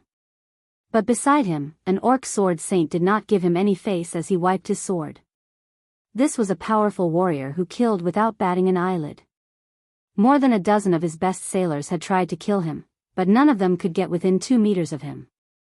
Seeing the transport ships being thrown into the water, Fairville glanced at his daughter Jessie's flagship, which was 50 meters away. Jessie gave him a sign that only he could understand. All fleets, weigh anchor. Set sail. The target is the damned fleet of courtiers. Duke Fairville shouted. More than 10 minutes later, in response to the flash of dawn, the entire Bloodsail fleet pierced straight into the sea like a curved arc. They were about to sail northward from the Gulf of Baladine, cross the sea that separated the two continents, and strike upon the fleet of Courtireth, who must be waiting on the surface. The damp scent of early spring was mixed with the wind and brushed past Orgrim's nose. The undulating waves of the orcs were perfectly connected with the rolling waves of the vast sea. Orgrim was riding a giant white wolf on top of a hill by the sea. From afar, it looked like he was standing on top of the waves. Looking at the shining horizon at the end of his vision, Orgrim couldn't help but feel proud. He pointed his hammer of destruction into the distance and said, "As long as I can cross this ocean, I'll be able to do it. The warriors of the Horde can destroy any resistance from any living creature in any world. We will." The famous Grom Hellscream carried his equally fearsome blood howl axe and came to Orgrim's side. "Even though I've always thought that races other than the orcs are unreliable, and I don't like your attitude towards other races, I like your ability to solve problems." Orgrim didn't seem to care about Grom's complaints. He lightly bumped his huge hammer against Bloodhowl's axe. The two famous weapons of mass destruction let out a dull sound of heavy weapons colliding. The strongest human kingdom is Lordaeron. See you at Lordaeron. Orgrim bared his teeth. See you at Lordaeron. Grom didn't look back as he walked down the hill, leaving a trail of deep footprints and a bright silhouette. The orc transport fleet was still sending people in. The Bloodsail fleet and the main orc fleet had already encountered the enemy at around 10 in the morning. An ultralight, fast, elven-styled scout ship appeared on the horizon. Then, just as the Bloodsail fleet sounded the alarm, a sail appeared on the horizon. Duke Fairville furrowed his brows. It was too early. The entire fleet hadn't even left the Paladin Bay before they encountered the full force of Courtiers. It seemed that the Alliance's navy had made up their minds to wipe out the Bloodsail and orc fleets here and regain control of the sea. What's going on? Duke Fairville couldn't help but look at his daughter's flagship half a nautical mile to his right. But since we've met, let's fight. Pass the order. Turn right 40 degrees. We need to gain the upper hand. The Duke's order was met with ruthless opposition. An orc who knew the common language slammed his axe against the guardrail. Don't be so complicated. Just attack. Damn it. Gaining the upper hand is common sense. The Great Horde doesn't need your so-called common sense. We just need you to get close enough to the enemy's ships. The warriors of the Fireblade clan will solve all problems, the orc said in a low, muffled voice. It wasn't that Duke Fairville hadn't heard of a certain orc chief who single-handedly destroyed a few of Courtira's ships. He just didn't think that the orcs would use such a simple and violent method to solve all problems.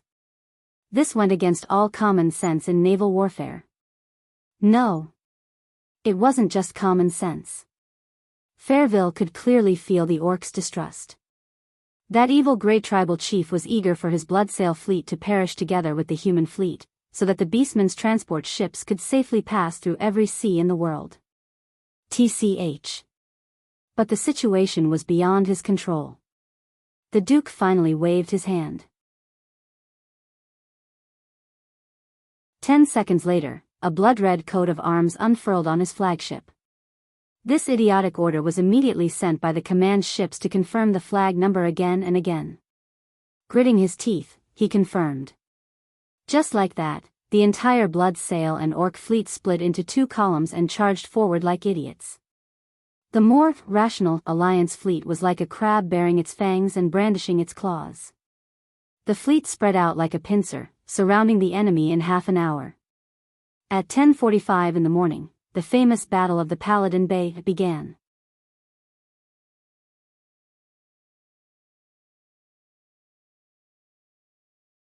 Chapter 303. Later generations' evaluation of the Battle of Paladin Bay was one-sided.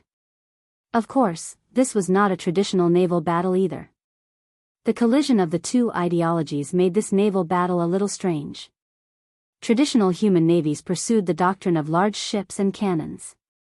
The orc navies, on the other hand, played a typical battle with white soldiers. In a sense, the orcs were also very good at this. This was not the cannon before Duquesne's transmigration, which could fire tens of kilometers.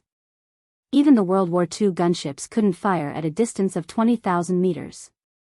The clumsy, unrifled breech-loading cannons had a range of less than a kilometer. This was not a problem for the orc sword saints who could walk on the waves.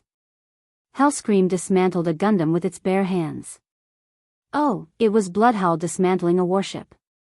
This was a good lesson for the orcs. The orc warships were not weak at all against the wind. The cannons on the orc warships were basically decorations. After all, it was just a large transport ship that could move. As soon as they entered 2 nautical miles, many sampans were released from the huge garbage ships. The peons pushed these modified small turtle-shell ships and headed straight for the warships of Tiras. Human cannons were very useful against ships, but they should have been at a loss against these small ships. Not to mention, there were more than a dozen orc sword saints who came on the waves. Admiral Dylin saw that the orcs' tactics were as expected and let out a long sigh of relief. In the sea, tens of meters deep, a blue and white magic light suddenly lit up. This light was so dense that no orc could detect it except for the orc sword saints. The next moment, ice rain rose from the bottom of the sea towards the sky. Bright, beautiful, it had nothing to do with nature, it was accompanied by death. The Murloc sage's frost arrow had terrible destructive power, but it wasn't a problem for it to pierce through the bottom of a small boat. The Murloc's unique talent could make the seawater open up a path for the frost arrow, allowing it to accurately pierce through the weak bottom of the boat. Ha ha ha. Good kill. Looking at the small boats that were paddling and trying to get close, stop one after another, and the hulls entered the water, Admiral Dylin laughed heartily. It was not that the orc sword saints did not think of taking care of these hindering Murlocs. Firstly, underwater combat was not their forte, and secondly, there were some stronger people to deal with them. Murloc Prophet Magar, Furious Scale Naga Vara, Spiny Naga Syphilis, and a large number of Naga Siren priests were all here. Ha-ha-ho-alala, chanting an incantation of unknown meaning, Magar suddenly unleashed a powerful attack. In the sea, the Murlocs and Naga had natural magic bonuses. Not to mention that this was a battlefield that had been set up long ago. At the bottom of the water, inconspicuous conches, clamshells dozens of meters deep, and the most inconspicuous dead corals suddenly emitted the unique brilliance of magic. 2 dots formed a line, and many lines formed a pattern. At that time, the Beastman's sword saints suddenly discovered that there was a huge magic array over 100 square meters in diameter at the bottom of the sea. Walla-la-la, the only 3 fingers on each of Magar's hands trembled convulsively. His eyes turned white, and a crazed look appeared on his face. The next moment, the sea sank. In an instant, the sea level within a radius of 300 meters suddenly sank by more than 30 meters. A huge whirlpool rapidly formed. On the side, the magic stirred up 100-meter wave easily swept everything in the whirlpool into the bottom of the sea. The sword saints of the Fireblade clan were powerful, but they did not fight underwater. The bottom of the sea was the world of sea creatures. In the magic array, countless jellyfish-like tentacles rose up, pulling the sword saints deeper into the sea. The sword saints held their breath and worked hard to cut the jellyfish tentacles in the water with considerable resistance. However, when they cut 1, 3, 5, 10 more would follow. Not to mention that they were a living person, even a big ship might not be able to resist such a strange tactic. Loktar. If they did not win, they would rather die. None of the orcs showed fear on their faces. Only more orc speedboats attempted to bypass the whirlpool by paddling quickly to kill Tira's fleet. On the flagship, Daelin held a scimitar in his right hand and a short-barreled musket in his left, watching the scene quietly. A calm smile appeared on his face. Well, my old friend, now it's time for you to make a choice. But before that... Whoa, a green phantom approached at high speed. He was so fast that just the splash of water under his feet created a long white line on the surface of the sea. Not a single long-range weapon could hit this elusive figure. Just like that, he crossed the distance of 7 or 8 meters between the sea and the side of the ship like a bolt of lightning and suddenly reached the deck. Naturally, the small fries could not catch him. However, what greeted him was a war hammer with a holy golden glow. Clang! With a deafening clang, the orc sword saint and the newcomer clashed without any fancy moves. I am Paladin Tyrion Fordring. Tell me your name, orc. Before Duque's transmigration, Tyrion had been called the Empress Dowager by countless players. This was the most powerful moment of his life. The sea breeze ruffled his hair and beard, making this young knight look even more extraordinary. Galeo. The orc sword saint only spat out this name before he immediately charged forward and fought the Empress Dowager. This was not all the orcs had. To catch bandits, one had to catch their leader first. Orcs knew this trick as well. A cold glint of a sword appeared behind Daelin. No one on the ship knew where it came from, except Daelin himself. Clang! With an unconventional scimitar, the shining edge of the scimitar perfectly blocked the sharp blade that was supposed to pierce through Daelin's chest. Bang, bang. 2 gunshots rang out almost at the same time. The ambusher was a complete idiot. Not only did he fail, he was also hit by a musket. This wasn't an ordinary single-barreled gun. It was meant for a king, so how could it be low-level? Even though the gun was fired with a trigger, the barrel of the gun glowed with the brilliance of a magic circle. The complicated and mysterious blue runes only appeared on the barrel the moment the gun was fired. Moreover, it was a single-barreled gun, but it could fire 2 consecutive shots under the effect of magic.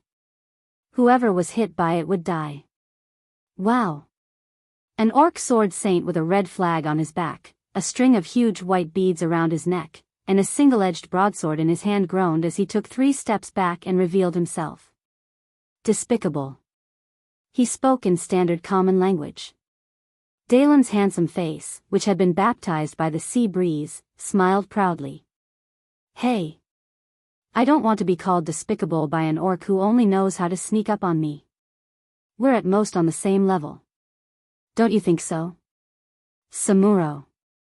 That's right. It was the orc sword saint, Samuro. Humph. With a snort, Samuro swung his blade and pounced forward.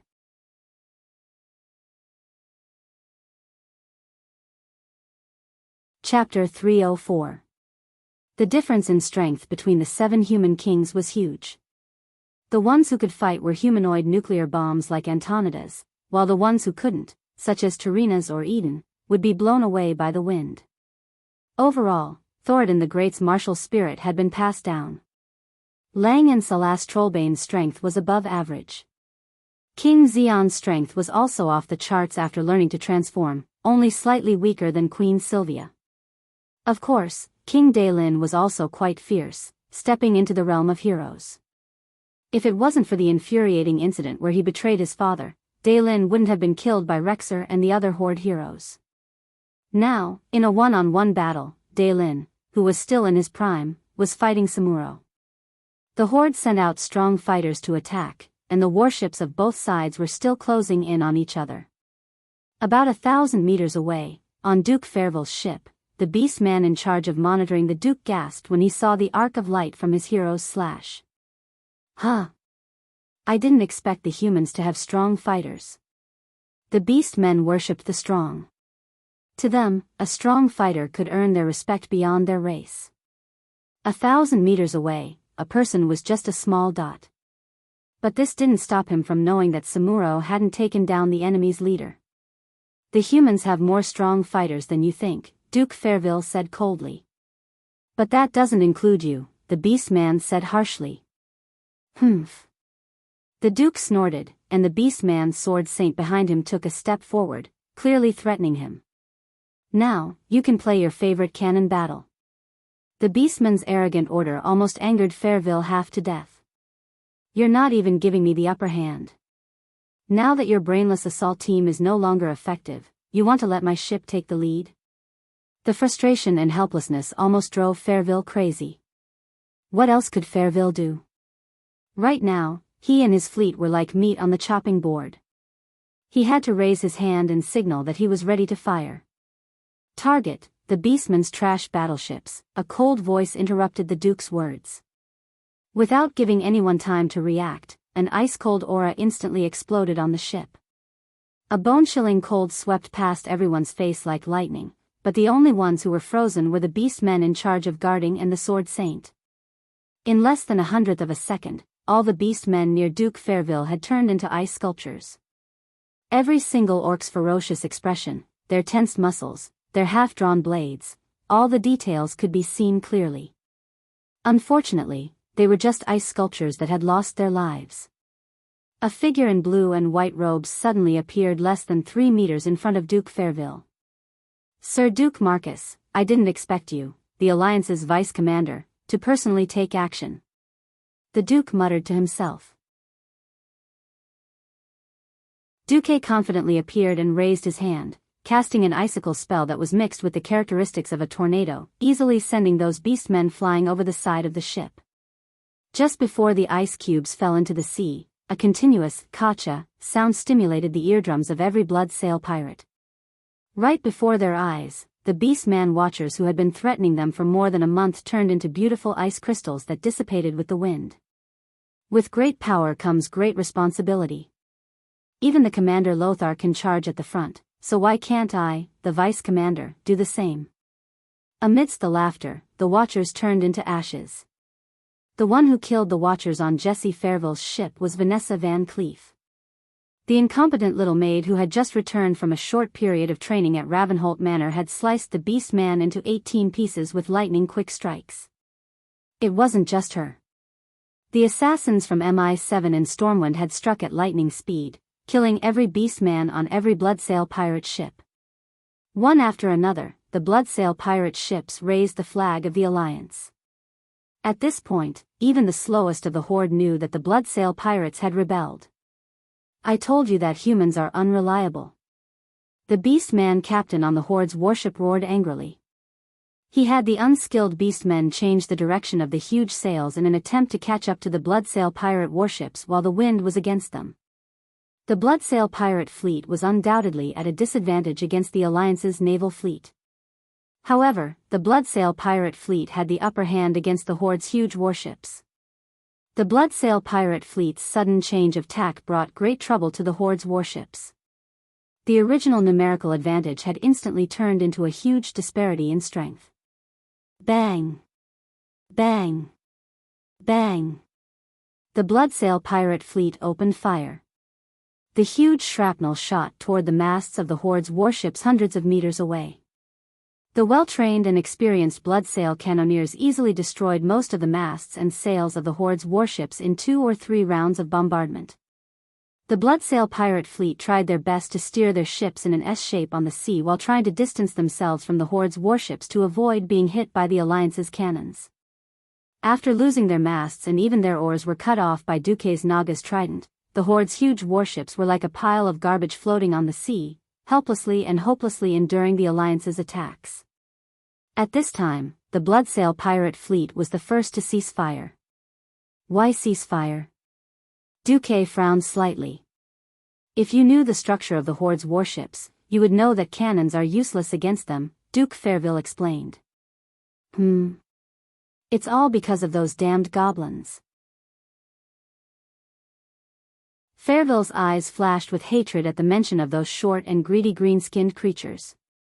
The Horde's warships are the masterpiece of those goblins in Booty Bay. Last night, it was Vanessa and Duque who snuck into Jesse's captain's room and learned that the Bloodsail pirate fleet had been forced to join the Horde's camp. In the past winter, Orgrim sent the Horde's army south to Stranglethorn Vale, where the climate was warmer. The despicable goblins did not surrender in the face of the Horde's army. Instead, they made the Horde let go of Booty Bay in a way that Orgrim was very satisfied with. The first thing they did was to sell out their enemy, the Bloodsail pirate fleet.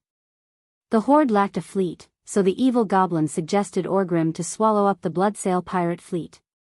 It was the middle of winter at that time, and almost all the Bloodsail pirate fleet were on land in the Bloodsail fortress. In the end, they were all wiped out by the invincible orcs. Of course, how could an ambitious and ruthless person like Orgrim allow the goblins to be his spear? That was why they had this super warship that Duque called a large piece of garbage. Other than the hull of the ship that was covered with iron sheets and was symbolically equipped with 10 cannons, the rest of the space was a crazy warship that was covered with protective baffles.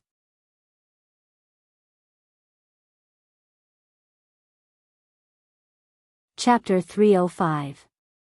From the start, Duque knew that Orgrim's focus was not on the naval battle itself. Win or lose, as long as more than 60% of the transport ships reached the landing site, it would be a victory for the Beastmen.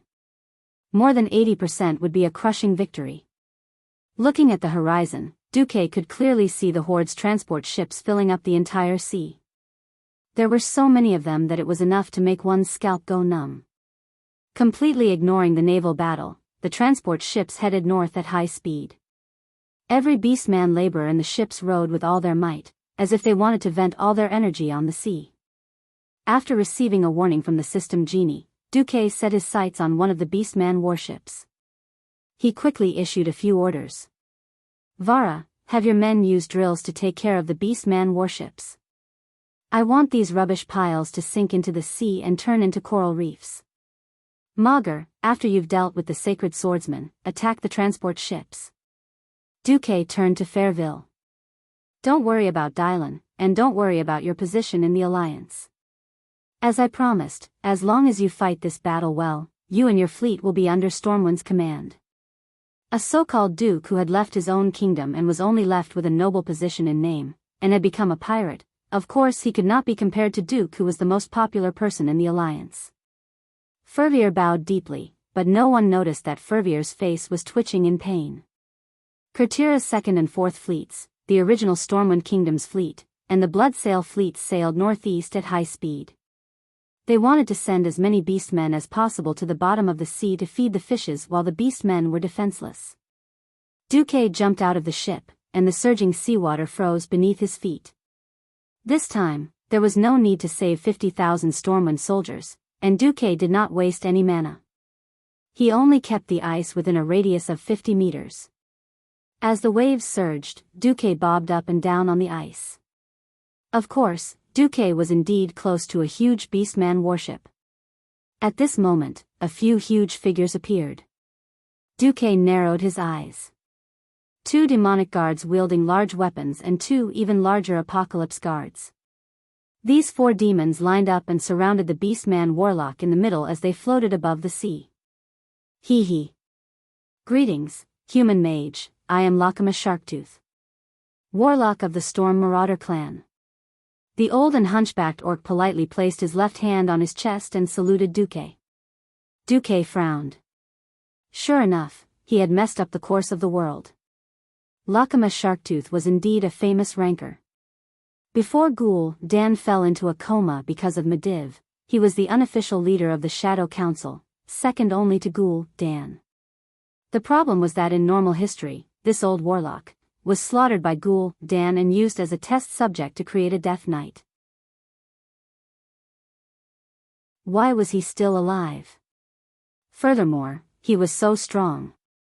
As if he was disgusted by the surging waves, a terrifying black aura spread out from his body, and the huge waves were completely separated in a radius of 200 meters around him and Duke. It was the sea, but the surface was as calm as a lake. Countless fish and prawns that could not escape in time lost their lives under the dark power and floated to the surface. More than 10 teleportation doors opened around Lakama. More demons came out. More than 100 imps, dozens of burly void walkers, 20 coquettish succubi, and 10 demon hounds. Of course, the most powerful ones were the demonic guards. There were already more than 200 of them and they were still increasing. This was practically a small demon army. Could a demon warlock who specialized in demon element be this powerful? Or should I say, as expected of the former number 2 powerhouse of the Shadow Council? The ice under his feet continued to extend forward. Duque continued to walk forward and answered in a loud voice. Duke Marcus. Reputation was such a thing. No matter how honorable you were, if the other party did not know about you, they would not care about you. Once you were famous, whether it was for fame or notoriety, your name would be your calling card. Once you announced your name, all the notes would appear in the other party's mind. Not many beast men would know the names of the kings of the 7 kingdoms of the Human Alliance, even if there were countless beast men wreaking havoc in the ruins of Stormwind City.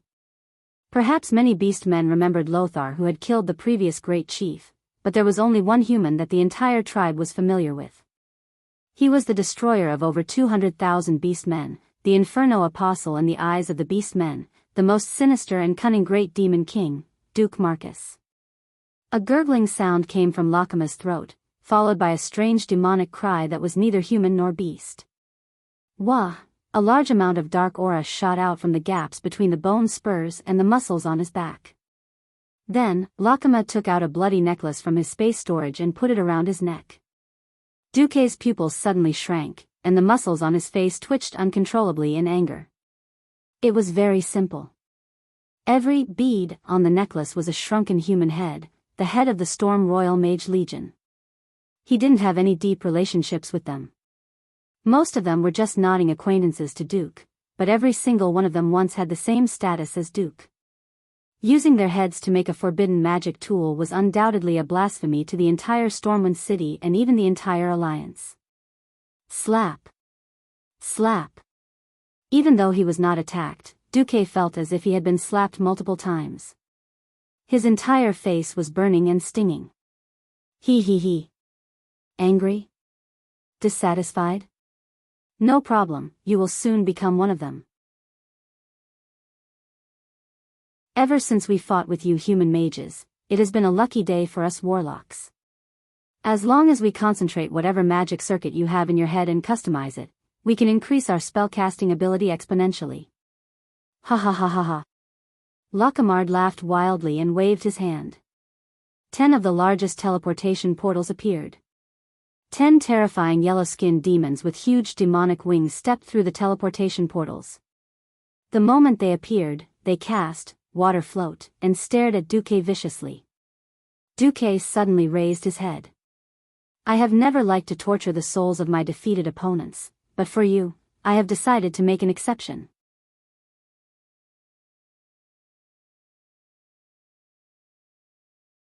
Chapter 306. Another warlock, a true beastman powerhouse. In the system notification, the glaring red mark told Duque how dangerous his opponent was. The only good thing was that there was no skull mark on the power comparison panel. This was the era of heroes. Not many of the famous powerhouses were unworthy of their name. Since he knew that his opponent was once the second in command of the Shadow Council, Duque had no reason to hold back. Perhaps the two-headed ogre magician Gujar who came from the dark portal a few months ago was Ghoul Dan's new favorite, but that was just another name on the list of targets that Duque had to defeat. Inhaling a mouthful of water vapor, Duque immediately saw a dense rain of fireballs whizzing toward him from the group of imps. Duque reached out and drew a line from his left and right, and a translucent wall of water immediately appeared in front of the ice block beneath his feet. It was at least 5 meters tall and 20 meters wide. Duque pushed forward, and the thick wall of water immediately surged forward like a real tide, producing a rumbling sound. As a low-level demon, the fireballs of the imps were not very powerful. Like a cigarette but falling into the water, they were extinguished the moment they hit the wall of water. Humph. Lakama snorted coldly. He actually ignored the situation on the surface of the sea and waved his hand, sending a rain of fire toward Duque's face. Sizzle! The rain of fire fell on the surface of the sea, forming a wall of fire that was larger and thicker than Duque's wall of water. It pushed back in Duque's direction. There was a series of kacha. Kacha. Continuous sounds of ice shattering could be heard. The frozen sea in front of Duque was completely shattered. The huge force caused the shattered ice to roll back toward Duque. It was as if there was a hailstorm in front of Duque. However, the ice cubes did not fall. They were decomposed by the high temperature in midair. They first turned into snow powder, then instantly sublimated into water vapor, and finally turned into nothingness. Duque knew that Lakama had found out the difference in strength between the two sides. That's right, in terms of the quality of his magic, Lakama should be at the peak of the Morning Star realm. With the addition of the necklace made from the heads of more than 10 human wizards, Lakama's strength had risen sharply. In terms of the total amount of magic, he should be at the level of a first-rank Radiant Moon wizard. Duque sneered. I won't lose in terms of total magic power. The next moment, Lakama's demon hounds charged. When warlocks fought against mages, they basically relied on these evil dogs. The devil hound was a piece of cake for physical-type professions. This kind of dog-shaped demon that was entirely red, had 2 horns, and 2 strange tentacles. There was nothing outstanding about it in terms of attack, defense, speed, and so on. In fact, it was even below the average standard of most demons. The most disgusting thing about the devil hounds was that they were anti-magic. It was not appropriate to say that magic was forbidden. To be more precise, the demon hounds could emit an elemental light wave to disrupt the spellcasting of mages. Not only did it prevent low-level mages from absorbing the elements of the elemental realm, but it could also take advantage of the mage's spellcasting to send chaotic energy currents into the mage's magic circuit. To put it bluntly, it was a *T stirring stick. Disgusting, but effective. Every devil hound stared at Duque, trying to attack when Duque was chanting and give Duque a greater blow. However, they were disappointed. In other words, Duque's attack was beyond the imagination of these low-intelligence dog-shaped demons. Duque did not use any magic himself. It was all done by the system elf. Without any warning, 108 magic hands appeared neatly behind Duque. The magic hands glowed with a faint blue arcane light. Dazzling light flashed between the fingers, and the devil hounds that were dozens of meters away from the magic hands were pierced by huge ice spikes that protruded from the surface of the sea. After the ice spikes that were as thick as the mouth of a bull pierced through their hearts, more ice spikes pierced the devil hounds. Huh! Lakama's face darkened. The magic resistance of the demon hounds was quite high. In contrast, their physical resistance was terrible. Turning ice magic into a physical form to attack the devil hounds showed that Duque had rich experience in fighting against demon warlocks. Despite Duque's title of Beastman Butcher, Duque rarely fought in magic battles. Apart from the 100-armed Reaper, whose strength was unknown, this was the first time Duque fought against a warlock on an official occasion. Lakama instinctively thought of Duque as a weakling from the academy. Arctic extension. Duque shouted. This time, he finally made a move himself. Without the hindering devil hounds, he did not have to worry about being interrupted.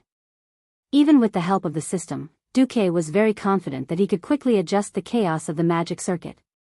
However, he did not want to be silenced if he could. Warlocks could grind down energy consumption. Demon warlocks were the most shameless of all warlocks. What was supposed to be a one-on-one fight turned into a group fight. It would be great if he could play as a mower, but he was afraid of other things, just as Duque turned the second wave of succubi and devil guards into ice sculptures. Lakama, who was on the other side, quickly used hand gestures and evil incantations to cast curses and magic. Most shaman orc warlocks seemed to like to attach curses and other curse rings to certain totem poles. When necessary, they could draw them back from the totem poles. Thus, their casting speed was extremely fast. Almost at the same time, Duque also felt the changes in his body: pain, convulsions, fatigue, heat, weakness. Looking at the series of negative statuses that appeared on his retina, Duke felt like he was about to burst into tears. You are affected by the curse of pain. You are affected by the curse of fatigue. There were more than 10 curses of various sizes and 7 to 8 negative statuses. Even if there were 100 orcs, their life force would be drained in an instant, let alone a human like Duque. Without hesitation, Duque immediately activated the ice barrier. A cold sensation instantly spread throughout his body. Apart from the ice element, all other elements and powers were instantly expelled from his body. TSK, Lakama snorted coldly. He was originally planning to wait for the invincibility of the ice barrier to end before giving Duque all the curses and debuffs. Who knew that a storm that he had never seen before would engulf his demon army? White frost, red flames, and purple arcane magic. 3 different elements were perfectly blended together and shot towards his demon army. Frostfire arrow. It was not that Lakama had never seen this spell before. It was a damaging spell that absorbed the essence of 3 different types of magic at the same time. It was very effective against any type of enemy. If it could be used consecutively, even a demon warlock with a high defense would have a headache. Now, Lakama had a headache.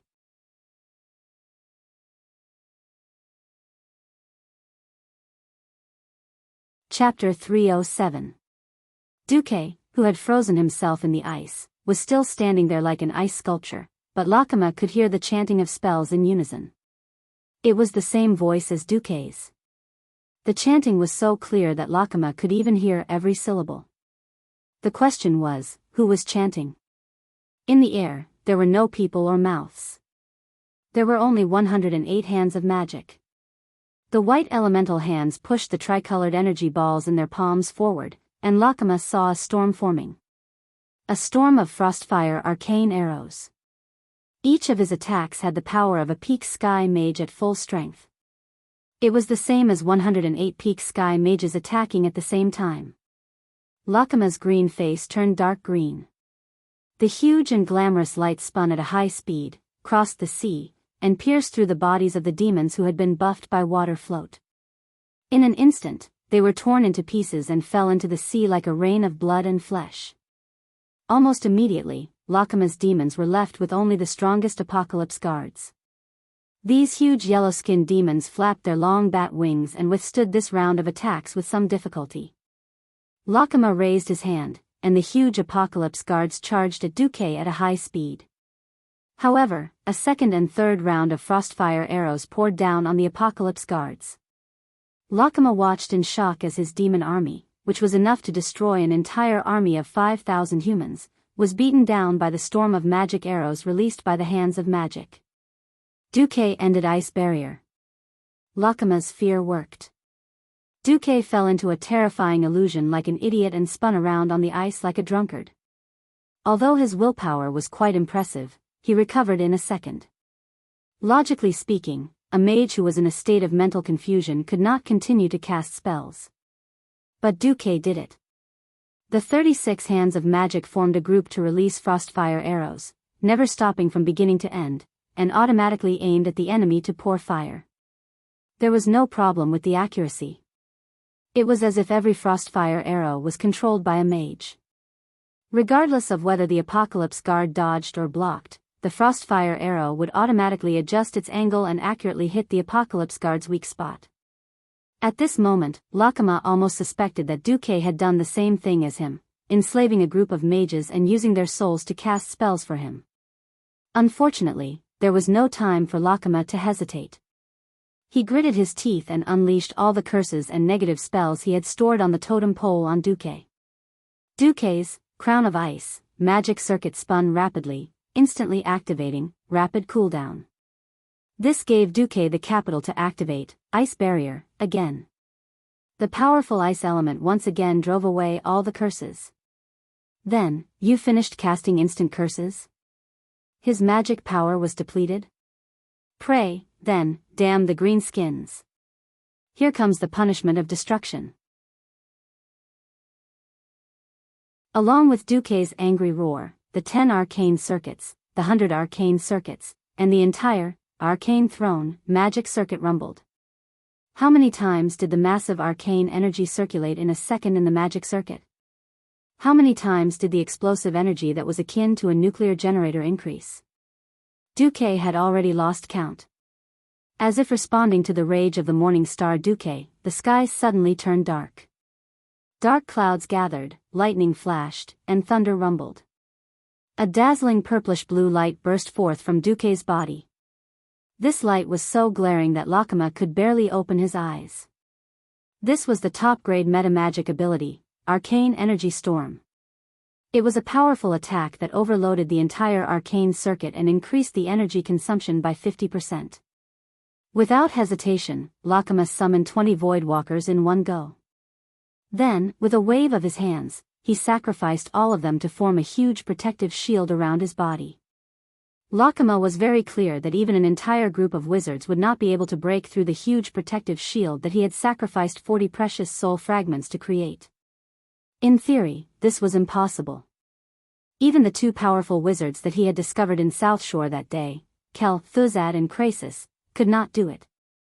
Now, Duque gave him a feeling that he could kill him in one blow. Lakama really wanted to summon another demon hound to harass Duque, but he could not do it. The arcane energy that exploded from Duque's body was so strong that it actually started to repel the existence of all the other elements in this area. The space became unstable. To a demon warlock who relied on summoning demons for a living, this was definitely a nightmare. No! Suddenly ripping the necklace off his neck, Lakama roared, "Fools! I order you to stop him." The badge of the royal family of storm mages on Duke's robe shone brightly under the light of the arcane spell. The enslaved souls seemed to have regained their sanity for a short moment. They roared angrily and then rejected Rakarma's order. Circles of arcane light shrunk back into Duque's right palm. The strange shrinking feeling was like a giant balloon shrinking to the size of a palm. Lakama instinctively felt that something was wrong. He really wanted to do something to Duque, but unfortunately, whether it was his shadow arrow or scorching pain, none of his attacks could directly break through Duque's ice barrier. Finally, Duque blasted out that attack. He did not know if this was the 7-layered Frostfire arrow or the 7-layered Arcane Impact that was infused with ice and fire elements. A terrifying red, white, and blue magic energy ball that was twice the size of a carriage burst out from Duque's hand. It instantly evaporated the ice in front of him and the seawater near Lakama. The sailors and officers of the First Fleet who had not left the battlefield, the Empress Dowager Theon, Dylan, and the Orc Sword Saint Samuro, all stopped fighting at the same time and watched the unforgettable scene on the surface of the sea.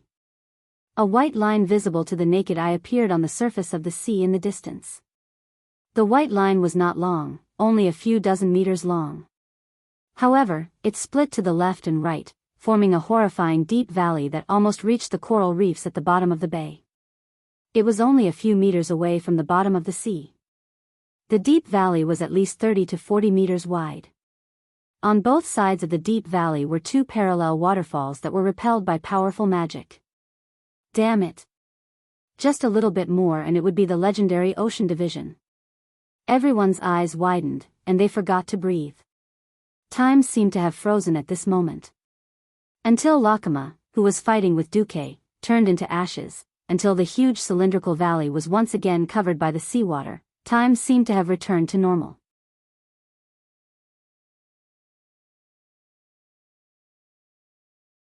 Chapter 308.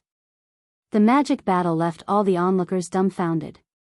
Although they had already sensed the power of this orc warlock, no one knew that their own alliance deputy commander was not easy to deal with either. For a moment, Kultira's fleet was filled with cheers. Samuro retreated. The opponent's king was quite difficult to deal with. He could not kill the king, and the king could not do anything to him. It had to be said that the king's fighting style was quite novel. He actually threw out barrels of explosives from their expensive space storage bags and detonated them with muskets. The violent, large-scale explosion was indeed a big problem for a sword saint with high attack speed like Samuro. Samuro was also injured. Since he could not take it down, Samuro retreated. He had a better target, Duque, who had just used all his strength to kill Lakama Sharktooth. Duke Marcus, recognized as the strongest enemy in the eyes of the orcs. His original titles of Schemer and Sage were all removed. After this battle, there was only one label for Duque, and that was Strong. Just like how there was a famous general above the fierce general and the wise general. In the eyes of all the orcs, Duque was the most worthy human to be hunted. He was like the brightest pearl on the crown. Samuro did not even look back and threw an arrow at Duque, who was bending over and panting. For a moment, Duque thought he might die again. At this time, Daelin made his move. He slowly slashed out the scimitar in his right hand. There was no powerful sword aura, nor the shocking power that could split the sea. It was like an ordinary captain waving his sword and ordering the entire ship to open fire. For a moment, Duque thought he would hear the loud but actually useless sound of cannonballs. But there was none. Instead, behind Samuro's high-speed forward body, a huge green ghost ship appeared in the void at high speed. Ghost ship. In this fantastical world, ghosts were not rare. Duque's Karazhan also had a ghost pet called Khadgar. However, this huge specter ship, which was made up of strange negative energy that was close to dark energy, did not have a physical body in the real sense. It was like a phantom that was purely used to scare people. It flew out of the void at high speed and crashed into the back of Samuro, who was also rapidly hiding and dodging outwards. There was a loud sound like a balloon exploding, and then it disappeared. It didn't seem to be of any use. A few seconds later, Duque was shocked to see Samuro fall into the sea. This was an orc sword saint hero with an indomitable will. Could it be that he could steal the kill? Duque was about to summon the Murloc prophet to finish him off, but he suddenly realized that Samuro had just fallen into the sea and was rescued by another sword saint orc. Without even turning his head, he used the wave-like subtle steps to run away from Duque. F***CK. This young master's reputation. Duque didn't know what the system notification meant for Kuldila's reputation and Dellen's affection. Anyway, Duque didn't mind doing it if he could gain some reputation in the alliance. Arcane Energy Storm was indeed a move for risking his life. It wasn't something a human could do to overload an already powerful arcane circuit. The chaotic energy was hot and crazy. Duque felt a stabbing pain all over his body, and he couldn't even walk. Unable to act cool anymore, Duque could only wait for Kuldilas to send someone to save him. At first, Duque thought that he could only stand on the ice and wait for 5 minutes. Unexpectedly, a beautiful golden-haired female high elf came. She used Flash continuously and landed next to Duque lightly and gracefully. "You're Lady Golden Sword?" Duque recognized her as the female mage who often stayed by Dellen's side. Gina Goldensword nodded slightly at Duque. "Come." Duque immediately sensed that the surrounding frost elements were stirring. Whoosh whoosh whoosh. Theoretically, Gina was continuously casting icicles, but Duque felt like he was sitting on a hovercraft. The ice beneath his feet was the boat, and the icicles behind him were the driving force. After being around for so long, Duque finally realized that high-ranked mages could continuously cast icicles and use them as a blower. Looking at Gina Goldensword, Duque really wanted to say, "This is my knee for today. Please keep it."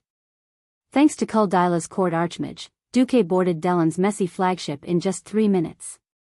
Leaning on his machete, Delin smiled at Duque. I haven't exercised in a long time. Fortunately, my skills haven't deteriorated. But that orc sword saint is quite powerful. If I were 5 years older, I might die for my country. Gina Goldensword glared at Delin. At this moment, the roar of cannons came from afar. Obviously, the ships that had gone to stop the orc transport fleet had engaged in battle. Let's go over too. If there's anything, let's finish this damn war first. Delin's words made Duque shudder. From what Duque could tell, Delin was not planning to let go of his old friend from the Bloodsail fleet. Duque gritted his teeth. The Alliance will not let go of any human enemy. Similarly, the Alliance will not mistreat anyone who contributes to the Alliance. This meant that Duque was prepared to protect Duke Fairville to the death. Sigh.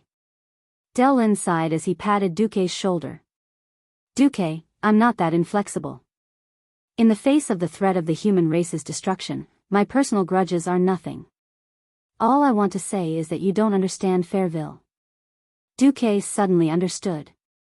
The people who understood you the most were not your family or friends, but your enemies. This was a strange feeling. Duque could not guess what it was, nor did he have the time to guess. The Horde's frenzy had arrived once again. If they did not want the entire northern continent to be flooded by the green tide, they had to first use their naval advantage to weaken the beastmen as much as possible on the surface. A considerable number of male Nagas were arranged to help Duque count the beastmen's warships in the Baladine Bay. The numbers were shocking.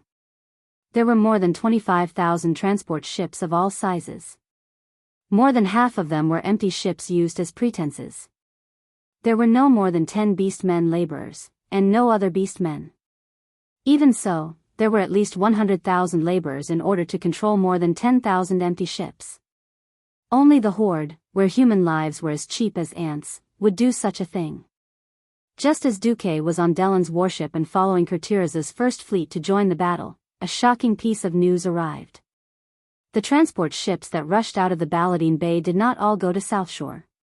Instead, they split into 3 groups. About 40% went west, and were expected to land on the South Flow coast. 40% went in the direction of South Shore. The remaining 20% went into the long strait between the northern and southern continents. Duque shuddered.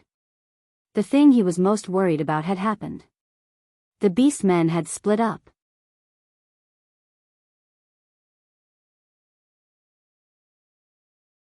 Chapter 309. Every battleship roared, their cannons flashing with dazzling yellow light. As the huge solid cannonballs were fired, thick smoke rose into the air. Accompanied by a deafening roar, the barrels of the cannons were pushed back violently.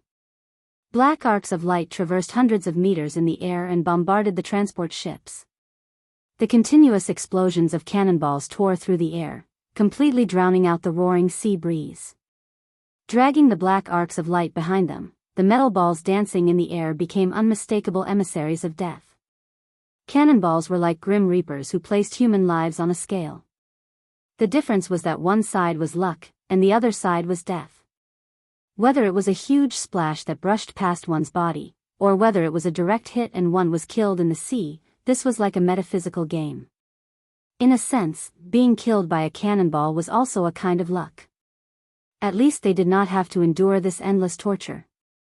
The cannonball flew above their heads and fell beside them, creating huge splashes of water. Missed? In less than 2 seconds after the explosion, a new round of horrifying roars was approaching from afar. Did they pray to their ancestors? After drinking the blood of unknown origins and turning their skin green, would their ancestors still bless them? Unknowingly, these seemingly endless cannonballs had become the greatest torture for the orcs. If this was the first time they were fighting on the sea, perhaps the orcs would be dumbfounded and would just paddle the boat forward. But with the first disastrous defeat and the shadow of the landing battle looming over them, the surviving orcs inevitably began to panic. As a paddling ship, the most terrifying thing was that the 2 sides of the ship were not uniform. The direct result of this was the ship spinning around on the sea like a blind fly. The orc fleet was in chaos. It was not that there were no orc commanders who tried to organize small boats to attack the Alliance's fleet, but after Kurtiraz's fleet suffered a huge loss last time, the orc transport ships were no longer blocked by a single row of careless and weak ships. Instead, they were blocked by 2 rows of ships. Not only that, the deranged General Daylin had also changed the structure of half of the fleet. Originally, for the sake of the cannonball battle between fleets, Kurtiraz's fleet had basically distributed the cannons on the left and right sides equally. Now, considering that they would have to take part in the most brutal battle after the artillery bombardment, Daylin moved almost all the cannons to the starboard side. The port side relied on the ballast to maintain the balance of the ship. In other words, as long as the Alliance's fleet could not gain the upper hand and seize the T position, the port side, which only had a few cannons left, would basically be defeated the moment they encountered the enemy. Daylin was bold but careful.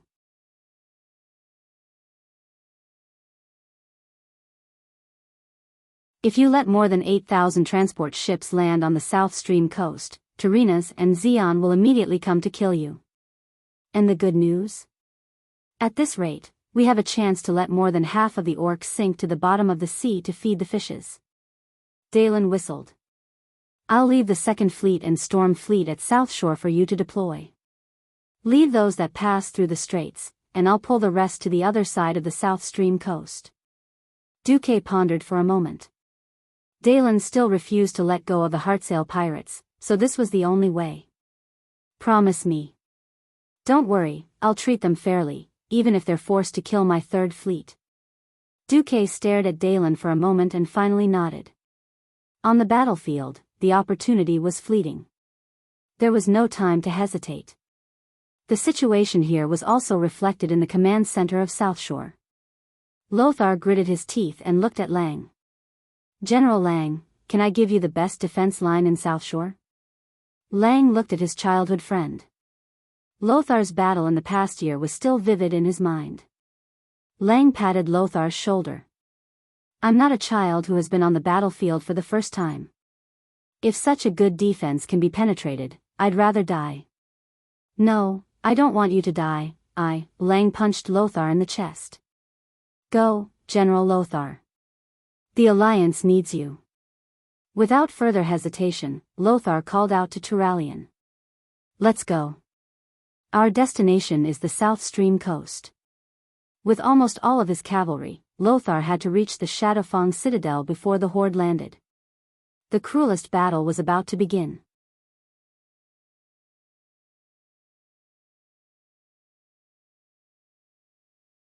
Chapter 310.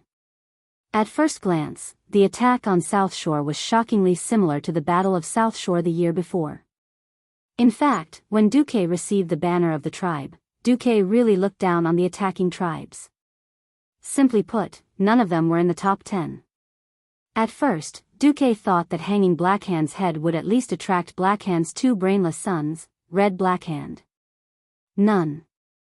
There wasn't even a well-known tribe. The chiefs of the smaller tribes who were loyal to the former chief paid the price for their ignorance. They were all used as pawns by Orgrim to feign an attack. No Death Knights, no ogres, no warlocks. Duque could imagine that no matter how many of these fools there were, they would not be able to win against South Shore, which had been fortified for more than a year. Do not underestimate the difference between the top 10 tribes and the tribes below, and do not think that the combat power of the orcs was similar. Why was it that the higher-ranked tribes were, the better they were at fighting? Only the most powerful tribes could occupy the best territory and the fattest herds.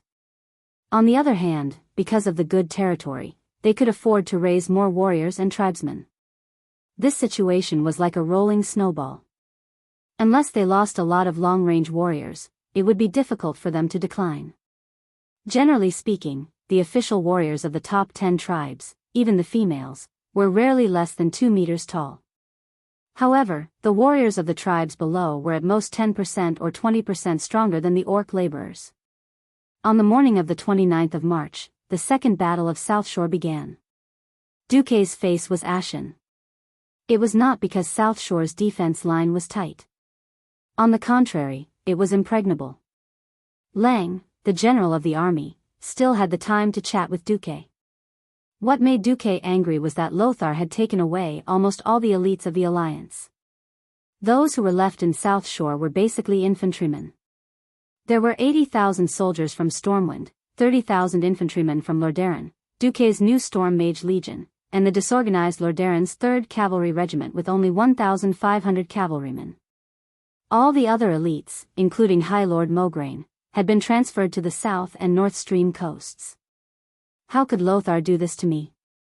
Didn't I repeatedly tell him not to bet so easily? Before we confirm Orgrim's flag, we can't bet our elites. Duque lost his temper. Lang was slightly stunned. I'm confident that I can defend South Shore. I don't think there's anything wrong with Anduin pulling the other elites away. Also, when Tarinas and Jane heard that there were 200,000 orcs heading that way, they were so worried that they sent at least 10 magic messages an hour. Duque slammed the table and said, "That's the key. I admit that the beastmen wouldn't lie to us. But Orgrim was definitely a leader with brains. He didn't like sacrificing a lot in exchange for so-called glory." In Stormwind City, he was the one who suggested going around the east and north sides of Stormwind City. Duque didn't want to talk about the Battle of Stormwind City either. That was King Lang's eternal pain. Lang's handsome face twitched slightly, but he nodded. Indeed, from then on, I felt that the Horde's actions were often contradictory. One moment it was reckless, the next it was cautious. The reckless one was the mastermind. The cautious one was Orgrim, who was the deputy at the time. Indeed. This also explains why the first battle in South Shore happened. Lang frowned. So you're saying that the main force of the Horde was sent to the other side of the strait? No, those must be empty ships. Duque was very sure. Then, once these ships pass through the strait between the north and south, and pass under the Sada Bridge, they will return to the northeast corner of the wetlands where they can land and carry the Horde over from there. Duque drew a line from the south to the north on the military map. The final destination was the east coast of the hinterlands. Seeing this line, Clayan, General Tom Simois, and General Abendis all sucked in a breath of cold air. The cold air invaded their lungs, making them feel like they were spitting ice cubes out of their mouths and noses. Those who could get to the rank of general were all brainless boors. Of course, everyone knew what this meant. Due to the huge pressure that Lordaeron and King Tarinas Menethil were about to face, Lothar had no choice but to withdraw most of the Alliance's army to deal with the Horde's frontal attack. If the Horde's main army ignored them, the orcs could march straight in and kill their way to Lordaeron's capital within a week, destroying this core kingdom of the Alliance. On the other hand, if they blocked the orcs from the front, the Horde would land in the hinterlands. In this area where the Alliance had no control at all, the Alliance would still collapse if the Horde was allowed to do as they pleased. In the hinterlands, the Horde could fully utilize their advantage in fighting in the mountains. If they headed west, they could directly attack Alterac, which was the weakest of the 7 human kingdoms of the Alliance. If everything went smoothly, they could also go around the hinterlands and Arthi Highlands, which even the orcs could not cross, and attack the Arthi Highlands instead. If they could destroy the defensive Sada Bridge from the back, they could break through the land blockade of the northern and southern continents, and draw all the orc troops from the southern continent over. If they could deal with Alterac, there would be many options in front of the Horde. They could attack the Stormwind refugee camp in Hillsbrad, or head west to attack the Dalagen. With Lothar withdrawing most of the main army, the Horde would be able to move freely.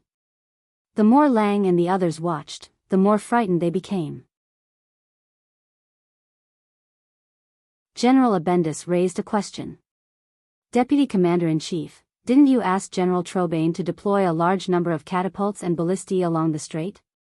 The strait is so narrow that even the Horde's empty ships can't easily pass through, right? Duque pursed his lips and said after a long time, I know Orgrim. He must have a way to pass through the strait. Although I don't know why, I have already deployed my strongest long-range troops there. If the situation becomes critical, I will rush over with the Storm Royal family's mages. This was also the sorrow of a transmigrator. Did Duque not know what it was? Of course he knew. The problem was that after Medivh was possessed, Duque could use, "I can sense evil," to explain a lot of things. However, Duke did not have enough evidence to convince the other parties of the Horde's next move. The alliance was not founded by Lothar and Duque. At the end of the day, the alliance was still a collection of kingdoms. Even if Duque had fought a beautiful battle to prove himself, he still could not use intuition or speculation to command every army in the alliance. I think this is a typical woodpecker tactic. While creating a diversion, they would drive the enemy to the place they wanted.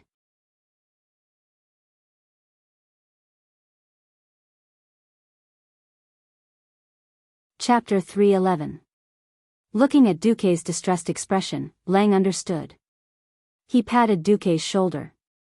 "I believe in you. Believe in you."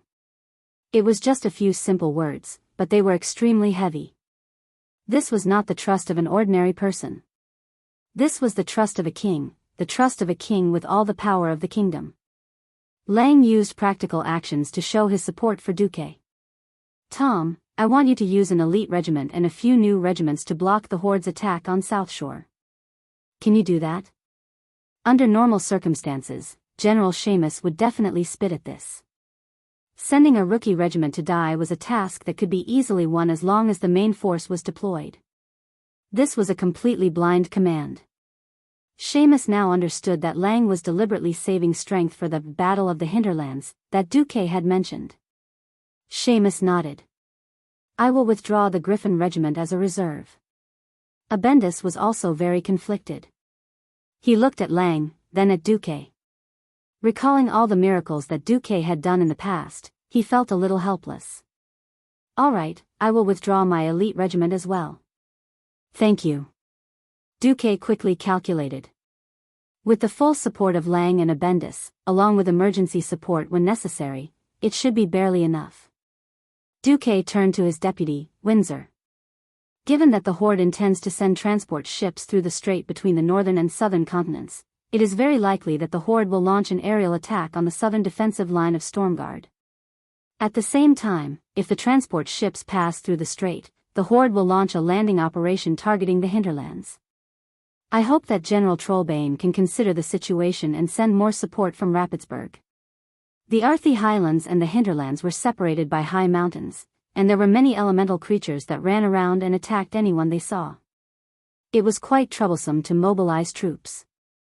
Moving troops through the mountains was much more troublesome than moving troops by sea. If they wanted to mobilize troops, they could only do it now. It would be too late. Duque gave the order to Windsor, which meant that he was the Alliance's vice-commander-in-chief. This kind of transfer order would not only be communicated through magic, but it would also be sent out by Griffin cavalry. It was the highest level of transfer order that the Alliance had decided internally. Salas Trollbane could choose not to listen out of selfishness, but if there was a problem, his Riptide Castle would cry. After Duque finished speaking, everyone was still worried. Using the air force to destroy the ground defense was very effective. It wasn't like everyone had never seen a Griffin before. The Griffin's attack power was also quite terrifying. The problem was that the Alliance didn't have many Griffins. There were only 200 to 300 Griffins in the Alliance combined, and they were usually used as scouts. No king would be willing to send Griffins into the battlefield. Moreover, how could the tribe have a large-scale air force? However, Duque had a confident expression on his face. Lang and the others were puzzled. However, they would soon find out. When they used their unparalleled art of war to repel several waves of orc attacks and replace their troops, something happened to the Solder Bridge defense line.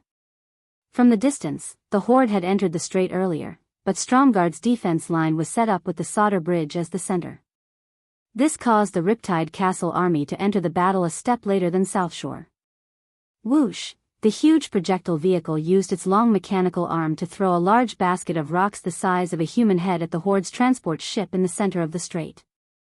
The Horde's transport ship hadn't actually entered the firing range yet. Obviously, the Horde laborers inside were frightened, or for some other reason. A large number of transport ships stopped outside the firing range of the Riptide Castle's long-range weapons. Ha ha ha. I didn't expect the horde to actually send transport ships. I thought this line of defense was wasted. The soldiers from Riptide Castle laughed loudly.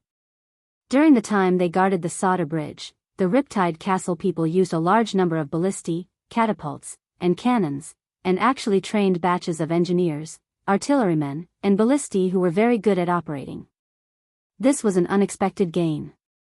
After all, these people were originally just farmers. King Salas Trollbane was a man who knew his soldiers well. As the first human country to receive the attack report among the 6 northern kingdoms, King Salas had always attached great importance to the orcs. After receiving the official transfer order from Duque, Salas immediately agreed to Duque's request. He obeyed the transfer order and sent an integrated infantry regiment of 5,000 soldiers to Duque. In addition, he urgently mobilized a large number of ballistae and 5 archer companies to the Sada Bridge defense line, forming a deep formation to deal with the possible air attack. Air attack? What air attack? The Riptide Castle soldiers and generals were all confused. They just followed the order in a daze. According to the Alliance's deputy commander's order, all archers and ballistae had to be spread out. The same went for the ballistae. Before firing, the ballistae should be covered with a large number of branches and leaves to hide. What the hell was this? This completely subverted the military common sense of this era. Humans were not like the elves. Unless they were hunters or elites who had trained for more than 3 years, most human archers were terrible at shooting.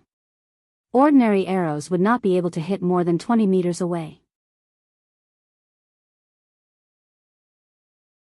Often, they could only rely on sharpshooters to lead the way and fire at a certain area on a large scale to make up for their lack of marksmanship. A scattered archer had no power to speak of.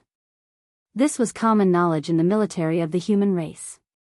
Now, the archers of the Riptide Castle were scattered, carrying doubts. They were even more puzzled as to why most of the ballistae on the edge of the cliff were incomplete or broken, and a large number of straw men wearing the armor of the Riptide Castle soldiers. It did not take long for their doubts to be resolved. The horde really had an air force. Look! Following the exclamation of an archer, countless people saw many black dots appear in the horizon against the rising sun. In just a few breaths, these black dots rapidly enlarged in their field of vision, turning into black flying birds with their wings spread wide. However, they were already so big even though they were so far away in the sky. One could only imagine their true size. Stay calm. Stay calm. Stay at your posts. Everything is within Deputy Commander Duque's expectations. For a moment, no one knew which officer shouted like this. Miraculously, the restless and panicked army quickly calmed down. Duke Marcus, a magical name. This name represented the bloody heads of more than 200,000 orcs, and also represented the Alliance's victory. Thinking of the previous strange arrangement, the soldiers suddenly realized that their commander had expected this. The soldiers did not have such a long-term vision. As long as they knew that this was a prepared battle, they would not panic so easily.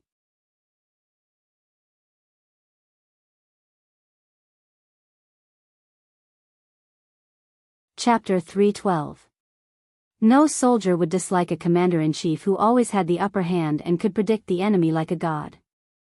This meant a greater victory and a lesser sacrifice. Those terrifying shadows approached at high speed, swooping down from the clouds at high speed. Their huge bodies carried a terrifying aura. Before they could see the true faces of the attackers, a blazing aura had descended from the sky. The turbulence was full of the flames of death. As soon as it fell on the bait ballistae, not only did the huge ballistae instantly break into pieces, but even large areas of the surrounding area rose in flames. There seemed to be a distant roar from ancient times rising in everyone's heart. This sharp roar came from the distant history of the world of Azeroth, from the chaotic world that had yet to have human beings. This was the declaration of a terrifying existence that had been at the top of the entire world's food chain since ancient times. The terrible coercion from the higher creatures could easily push everyone's heart into darkness, destroying every remaining trace of reason in the depths of their hearts. Breathing stopped because of the terror. Their hearts forgot to relax after contracting into a ball due to extreme nervousness. Their blood surged in all directions due to fear. At the same time, his sight, hearing, taste, smell, and other senses of the body were all temporarily gone. Everyone was in a daze, almost forgetting themselves as they sank into a white fog. In a secret stronghold that had been rebuilt from a cave, a blonde figure was equally nervous. She unconsciously pressed her hands between her perky breasts. But very soon, her delicate face that had lost all color was flushed with excitement. Her eyes followed the huge figures moving at high speed. Like a hunter locking onto her prey, she stared closely at this scene, as if she was afraid to miss any tiny detail. It was hundreds of crimson flying dragons wreaking havoc on the torrential castle's position. They flapped their wings and stretched their necks, venting the flames of destruction on the whole land. Their huge golden eyes were like huge amber balls, and their black vertical pupils carried a unique coercion of higher creatures. She seemed to see their reluctance, resistance, and anger, but for some magical reason, they had to obey the command of the despicable and crude orc knights on their backs. Dragons were naturally arrogant, and it was hard to imagine that they would allow any creature to ride on their backs and act like a tyrant. Not to mention the orcs who had already made them show expressions of disgust. The situation was far beyond her expectations. Even though she was disgusted, even though she could not wait to turn her snake-like long neck and bite the dirty green skin on her back to death, every single dragon obeyed the orc's orders. Not a single dragon struggled to break free from the humiliating, saddle-like binding prop. What happened to the Red Dragon clan that defeated the Burning Legion 10,000 years ago? What was it that made the arrogant dragon submit to the puny orcs? Was it some kind of mysterious power? Her curiosity was about to explode. In another bunker, a beautiful woman with a face similar to the one just now, but more gorgeous and wilder, had the same question. However, she looked at the problem from a different angle. She paid more attention to the enemy itself. This group of red dragons looked terrifying, but fortunately, there were no real giant dragons among them. That's right. They had a lifespan of more than 1,000 years. When they truly grew up, their wingspans would easily exceed 10 meters. They would possess powerful magical abilities and a powerful body that surpassed other young dragons. They were the most terrifying existences.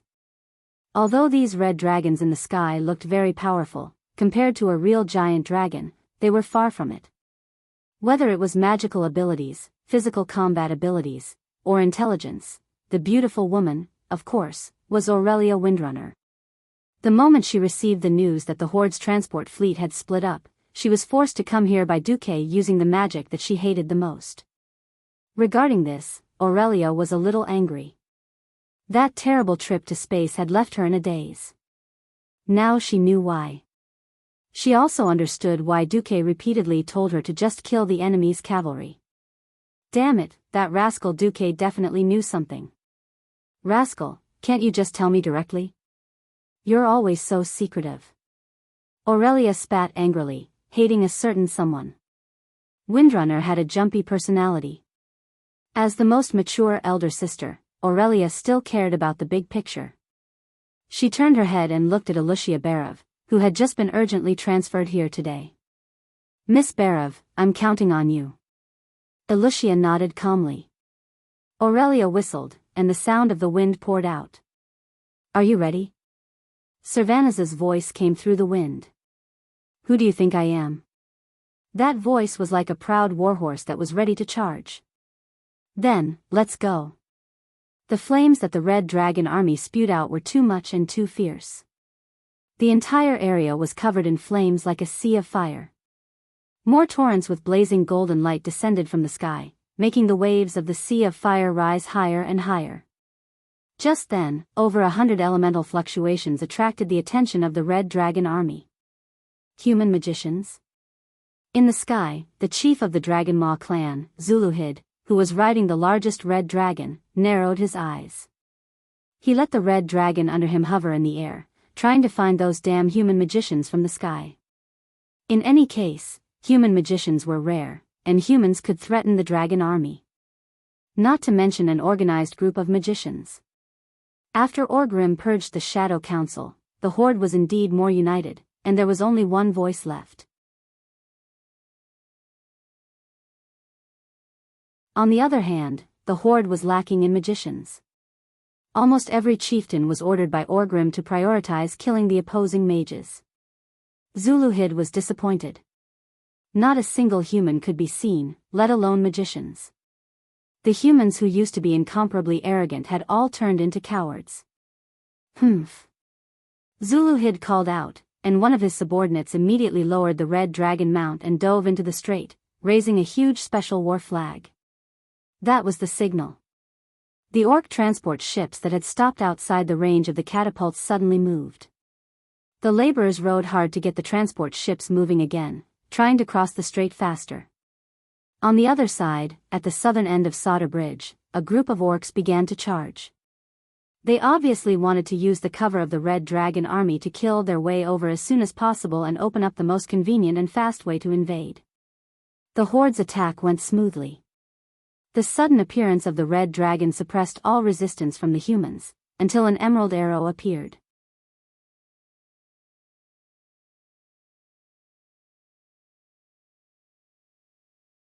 Chapter 313. No one knew where the green arrow had come from or where it was going. The arrow was like a wisp of cotton swept up by the wind.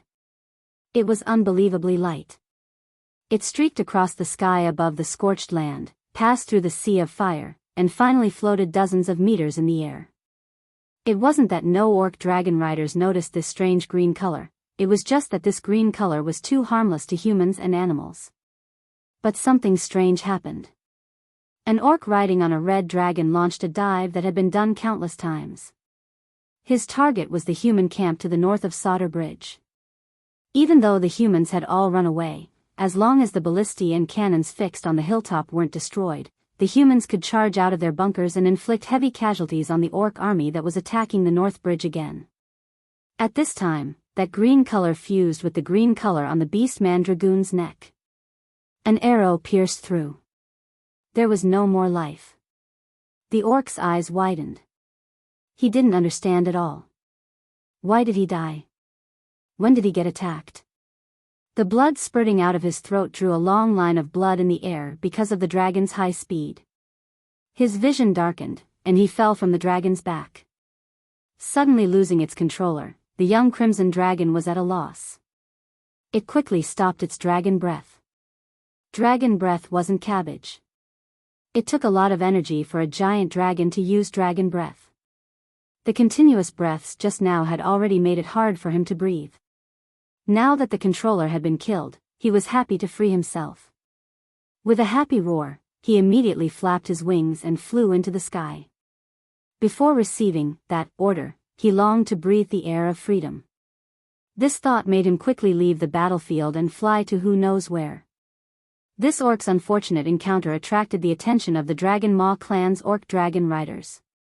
They widened their bell-sized eyes and quickly moved their eyeballs, searching for the attack from the ground. This wasn't a single case. Soon, more green arrows flew into the sky. No one knew where they came from. They only knew that orcs were killed with one arrow after another. Where? Where is it? Who saw the enemy? Nope. Ah. Na Zuzu is dead, Ba Tua is also dead. The draconic roar beastmen were in a state of panic. The destruction they had expected didn't happen. They didn't kill many humans, and they only burned a large pile of large military equipment that they thought was worthless. What was going on? The orcs began to fear the green color.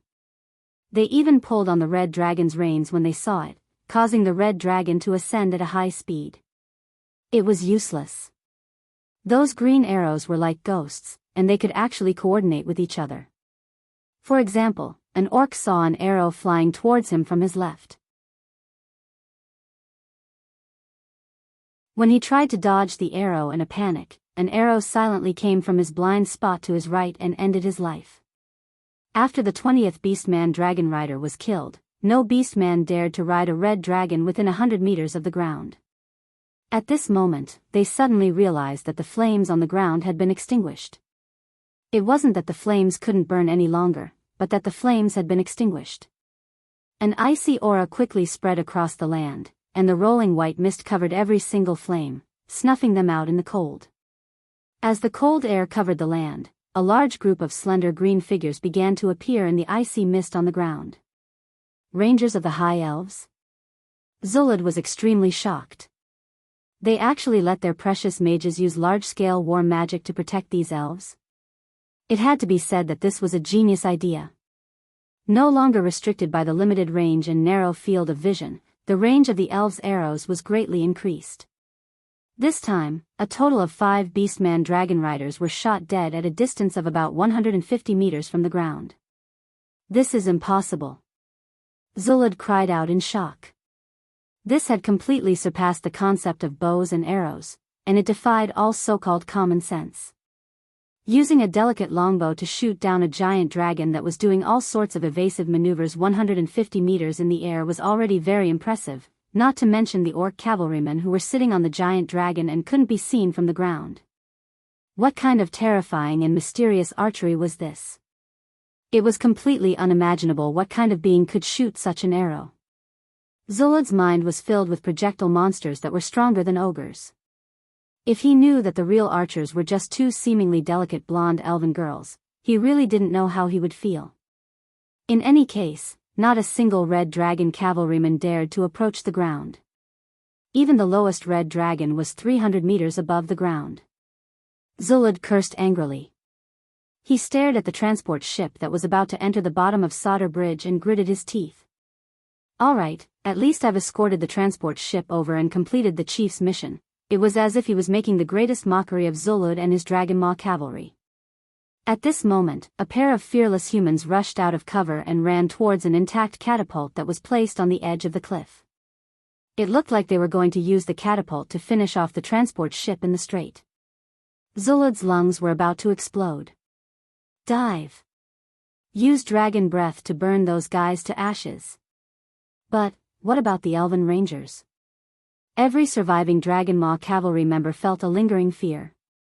That patch of green had become a lingering shadow in their hearts. Come here. Zulud cast a spell at the closest Dragon Maw cavalry member. Immediately, that guy felt as if a small tornado was revolving around him. He was overjoyed. Wind Shield was a defensive spell of the shaman. It was a wind shield made from the power of nature and could defend against all kinds of arrows. The next moment, that guy rushed over. Not only him, there were also several other Dragon Maw cavalry members who were also buffed by Wind Shield. They drove their red dragons towards the humans and bombarded them. For the red dragons, a distance of 300 meters could be covered in 2 breaths. The green arrows were like the Grim Reaper, arriving at just the right time. As always, they were aimed at the orc cavalrymen's vitals, but they were stopped just before they were about to kill the orc cavalrymen. It seemed like they could break through the weak wind at any time, but the green arrows just couldn't get in no matter how hard they tried. This time, the green Grim Reaper let out a helpless sigh. No! Sylvanas cried out in alarm. Just a moment ago, she had proudly used the Whisper of the Wind to guarantee the safety of the torrential stronghold's ballistae. With my godly arrows, none of the Dragon Maw cavalry can hurt you. That was what she had said. But now, the opponent's shaman magic had mercilessly shattered her pride. Sylvanas was on the verge of tears. At this moment, a flash of white light appeared.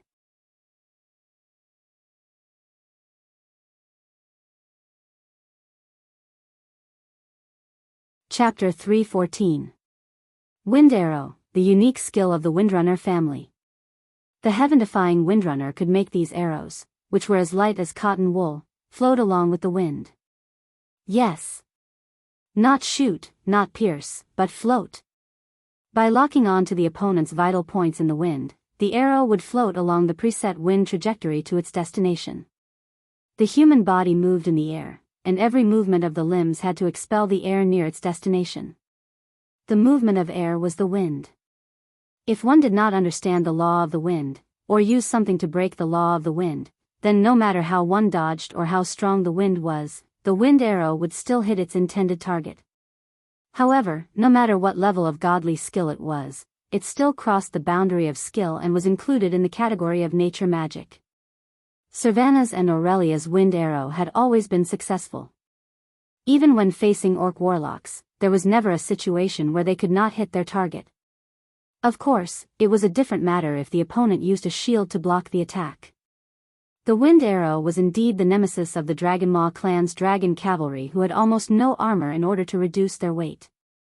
What the two Windrunner sisters did not expect was that in the Horde's camp, there was only one powerful shaman in the sky. Every qualified shaman was a master of nature magic. The Windrunner sisters' long-range magic arrows were completely countered by Zulud.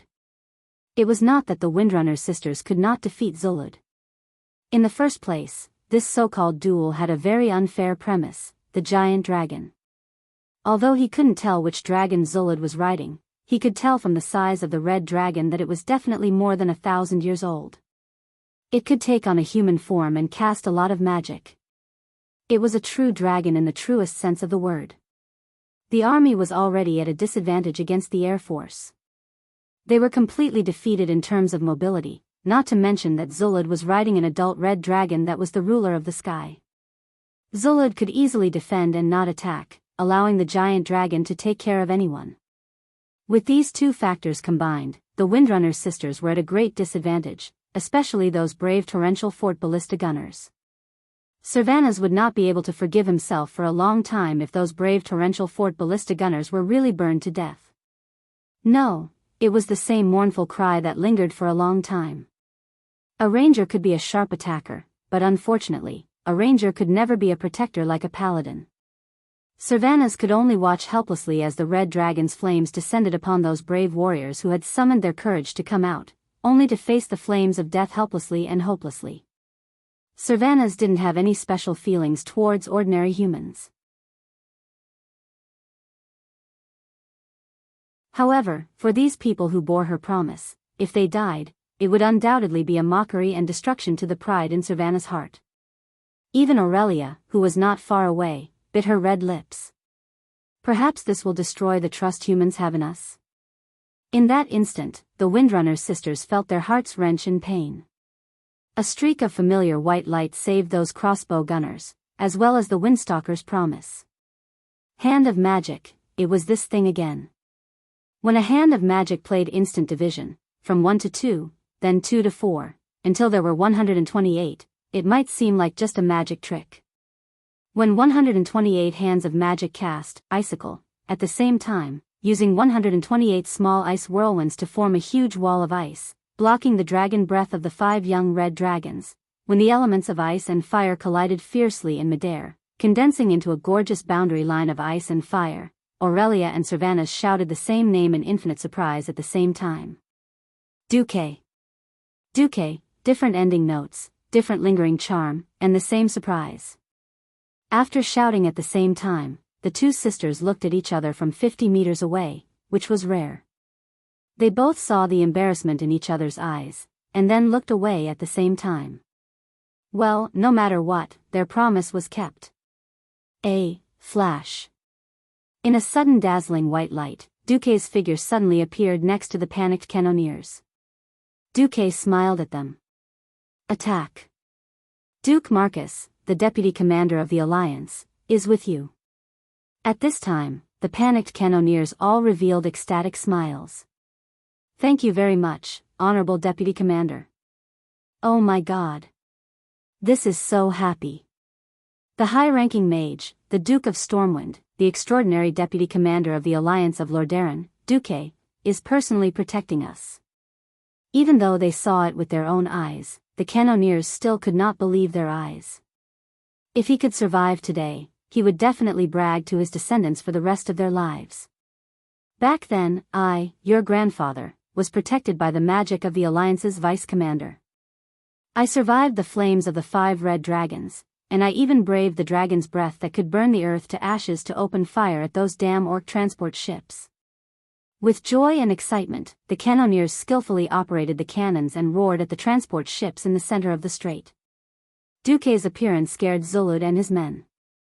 The red dragons climbed up one after another. Duque was a magic-type powerhouse who had just killed the Shadow Council's powerhouse, Lakama Sharktooth, so they could not be too careful. "Chief, what do we do?" the Dragon Roar Beastmen asked Zulud. "Don't go down. We can suppress them from the sky. As long as the transport ships pass, it will be our victory." Zulud was very clear-headed. A true archmage was indeed terrifying. However, no matter what kind of magic it was, it had a range. As long as there was enough distance, the magic that needed to fly to hit the target would not be able to do anything to the red dragons in the sky. "What do we do?" The Windrunner sisters, who had rushed to Duque's side, asked the same question. They could tell at a glance that Duque might be able to use magic to protect one or no more than 10 groups of cannoneers, but it was definitely not enough to face the Horde's army on the other side of the bridge and the Red Dragon cavalry in the sky. They had to get the troops from Torrent Fortress out of their bunkers as soon as possible and rebuild the line of defense on the north side of Sartle Bridge. The most important thing now was to get rid of those annoying Orc Dragon cavalry.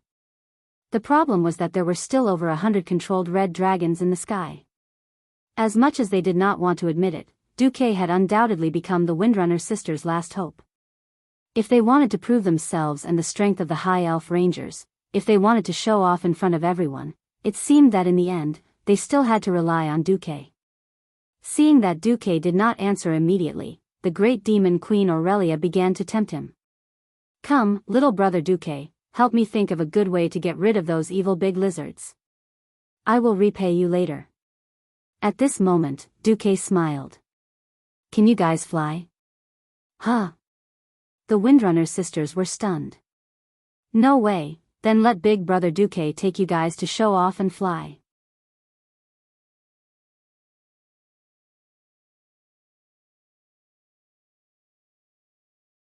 Chapter 315. Fly. What a lofty name. Since the birth of humans, countless people had tried to break free from the shackles of gravity and fly into the sky. The world of Azeroth did not have the Wright brothers, but there were dwarves who sought death by building airplanes. Ahem, I've gone too far. Windrunner, in the world of rangers, and even in the world of the High Elves, it represented the two extremes of wind and speed. However, there was a sad story called Windrunner Can't Really Ride the Wind and Fly into the Sky. No matter how many years passed, or even until the moment of their death, the Windrunner sisters would never forget the same question they asked their parents when they were young: why can't Windrunner fly? Aurelia was the same. Sylvanas was the same. Sasha and Lilith were the same. Even though they were old, even though they knew that elves were not dragons and could not fly by nature. However, in the deepest part of their hearts, they still had the same dream, the same desire. Fly. Now, Duque actually said, bring them to show off, bring them to fly. The Windrunner sisters did not know what show off was. But flying. As far as they knew, there was no spell in Azeroth that could allow people to truly fly. What are you going to do? Sylvanas' eyebrows moved, with some excitement and agitation. Humph. If I disappoint you, there will be serious consequences. Aurelia seemed to be very dignified and elegant, her left hand supporting her right elbow and her right hand supporting her chin. However, under that mature and steady appearance, a wild and passionate heart was beating. This was not the first day she knew Duque. Every time she met him, she would be intrigued by Duque's miracles. A human who always had countless new and interesting gadgets easily won the liking of the active Windrunner. Duque was like a wonderful book. The book was not thick, and it felt like it could be finished in one go. Who knew that as she read on, there would be new surprises every time? Her eyes moved, and the focus of her attention was only on Duque. Duque smiled mysteriously. I plan to do this. All of a sudden, 128 hands of magic raised their palms to the sky and shot frost arrows from all directions. No, it wasn't as simple as frost arrows. This was an icicle arrow hail that reduced damage in exchange for a higher shooting speed. The casting time of level 1 frost arrow was the shortest. With the support of various metamagic abilities, the casting time of each frost arrow was reduced to less than half a second. In a situation where there was no additional injection of ice elemental energy, it was just pieces of ice crystals that were shot into the sky. From afar, it looked like a fountain of ice and snow that kept spewing upward. Duque bowed elegantly. "Beautiful Windrunner ladies, the splendid stage is ready. Aren't you going to go up and perform a wind dance?" The emerald eyes of Aurelia and Servanas flickered with pleasant surprise. They completely understood that Duque wanted them to use the ice crystals as a springboard to jump into the air and attack. For mortals, this was definitely an incredible thing. Stepping on a flying ice prism to jump higher into the sky, then stepping on another even higher ice prism to jump up again, using the ice prism as leverage to jump more than 200 meters in the air, and then launching an attack on the orc cavalry on the back of the red dragon flying in the air. From the sound of it, this was simply wishful thinking and crazy courting death. For mortals, perhaps it was true. For the Windrunner, it was a different matter. In a sense, this was no different from what they did when they lightly shuttled through the tall forest, jumping from branch to branch. The only difference was the height, and whether Duke could provide them with enough ice prism pillars at the right places to use as leverage points. If a stranger had asked them to do this, the Windrunner sisters would have snorted. But he was Duke Marcus, a super-wise man, a miraculous man who used a magical ice ship to save 50,000 Storm elite soldiers. He didn't ask things like, "Can I trust you?"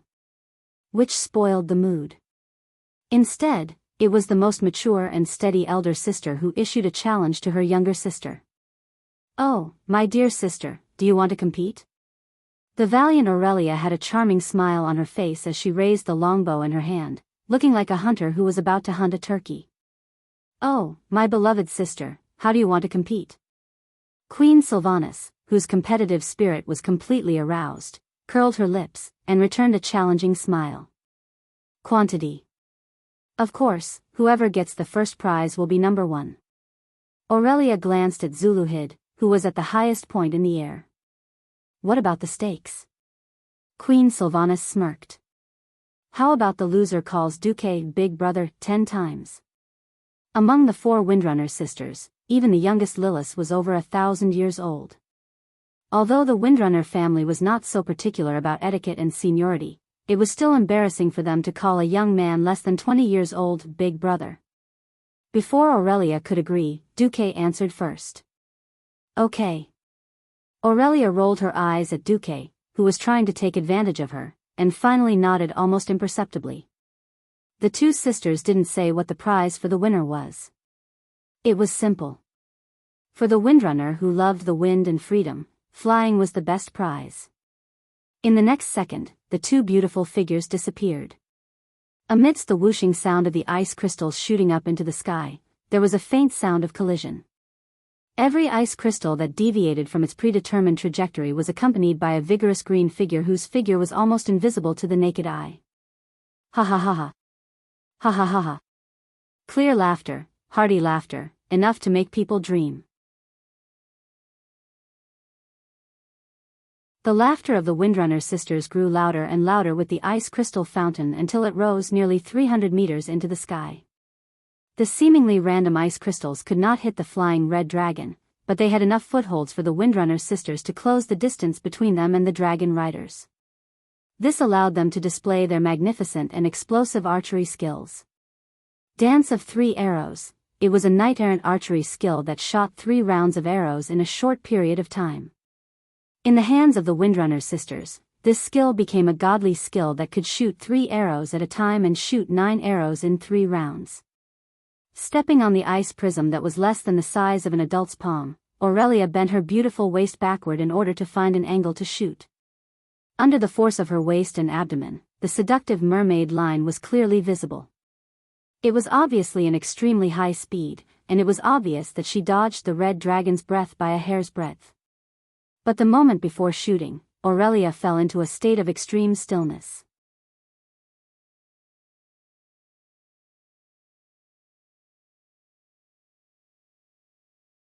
Chapter 3:16.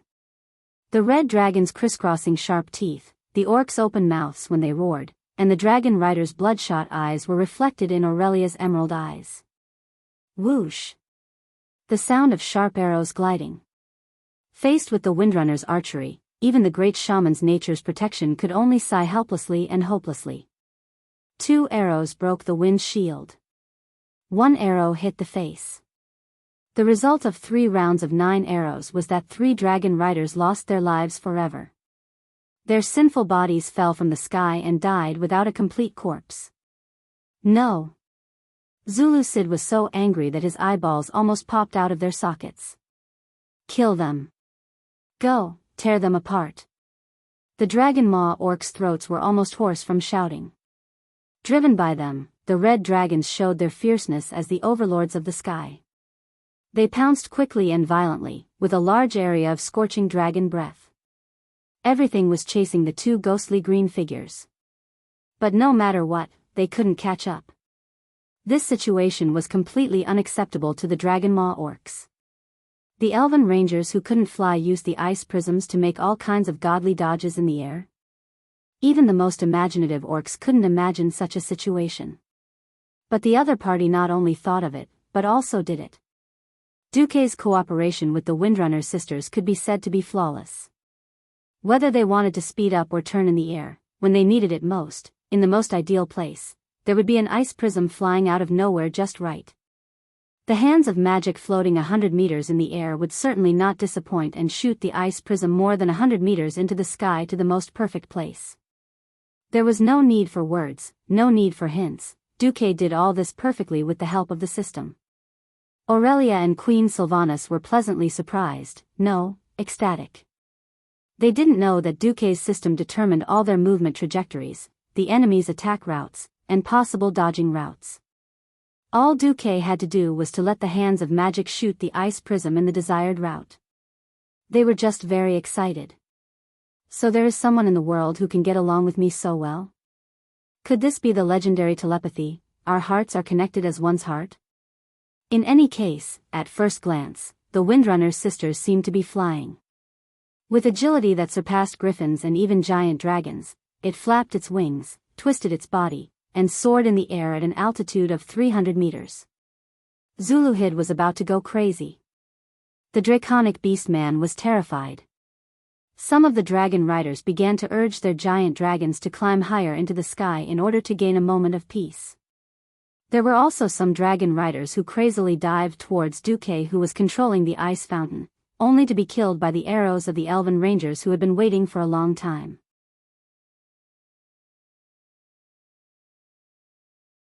Whether Zulud was willing to admit it or not, the Red Dragon Army, which had been chased out of the battlefield, had not played its role at all. At this moment, the Orc army had almost reached the northern sniping point of Sauter Bridge, and the transport ships had almost reached the bottom of the bridge. At this moment, by Duque's side were nearly 10,000 torrential fortress soldiers who had long since returned to their posts. They cheered and shouted, "Long live Duque," or "Long live the Alliance." With more complete heavy ordnance, they rained down a deathly rain of stones, ballistae, and cannonballs on the tribe. As always, a rain of flesh and blood rained down on the bridge. Orc corpses and broken limbs that had been sent flying by the huge stones fell from the side of the bridge like dumplings. As some of the ordnance had been destroyed by the dragon's breath, it was impossible to completely seal off the strait. But for every transport ship to pass through, at least 2 ships had to be sunk. Looking at the miserable state of the army, at the draconic beastman cavalry beside him, and then at the Windrunner sisters who had dominated the mid-low altitudes and were unstoppable, Zulahid's eyes were bloodshot. Retreat. The chief of the Dragon Maw clan had used up almost all his courage to shout this word. It was easy to make the orcs attack. But it required supreme courage to make the orcs retreat. This was because he would have to bear the scorn of other clans and the disdain of almost the entire tribe. Zuluhid had no other choice. A red dragon that could be used as a mount was too precious, especially when he realized that the red dragons that had escaped from the battlefield were all flying towards the north. He had a deep sense of foreboding. As long as that thing was here, there should be no need to worry that the red dragons that had escaped would not return. But he had a premonition that these abominable lizards would never return. This anxiety almost drove Zuluhid crazy. The Red Dragon Army, which should have been killing everything in its path, had retreated like stray dogs with their tails between their legs. The entire sky echoed with the laughter of the Windrunner sisters. This was flying that they had not dared to imagine for thousands of years. Fighting against the noble overlords of the sky, the dragons, and killing the filthy and ugly orcs in the high altitudes that they had never touched before, was there anything more wonderful than this for the Windrunner sisters? Even the mature and steady Aurelia could not help but laugh from the bottom of her heart. Their emerald green knee-high boots tapped lightly on the ice prism that was constantly descending.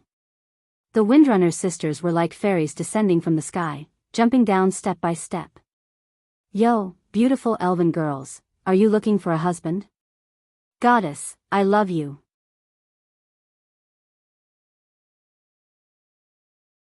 The generals and soldiers from Torrential Fortress gave the warmest cheers to the two female elven rangers who were flying in the sky. Aurelia combed her long blonde hair that had been messed up by the wind so that she could return to the image of a dignified ranger in the shortest time possible.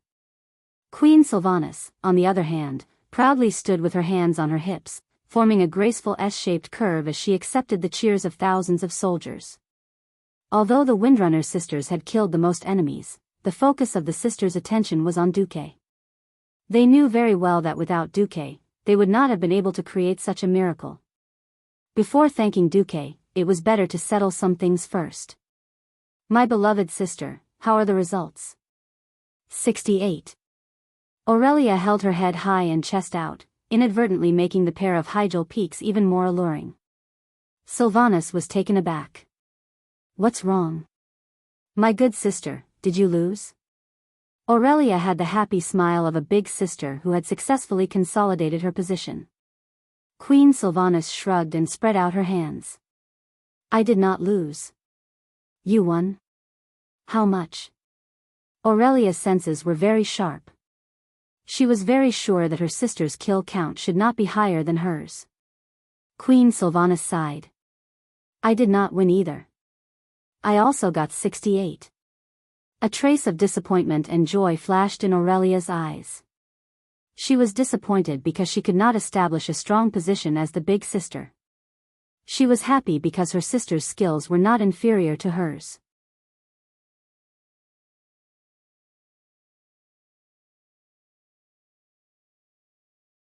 Chapter 3:17. Okay, then it's a draw. Aurelia also put her hands on her hips.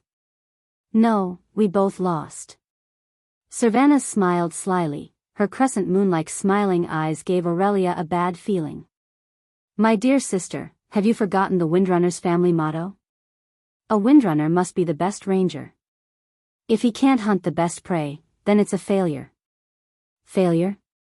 Oh, that's too bad.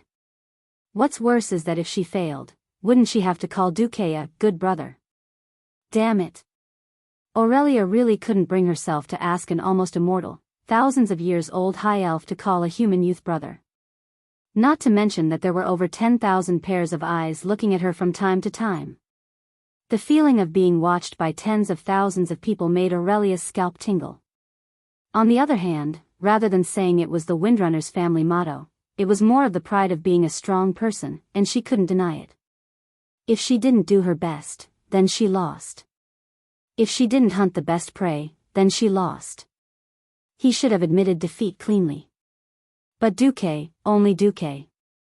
Aurelia didn't want to call him brother. Somehow, Aurelia subconsciously felt that once she called him brother, she would break some kind of taboo, and it would make their already vague relationship even more dangerous. Even if Aurelia didn't want to admit it, she had to admit that her attention was attracted by Duque.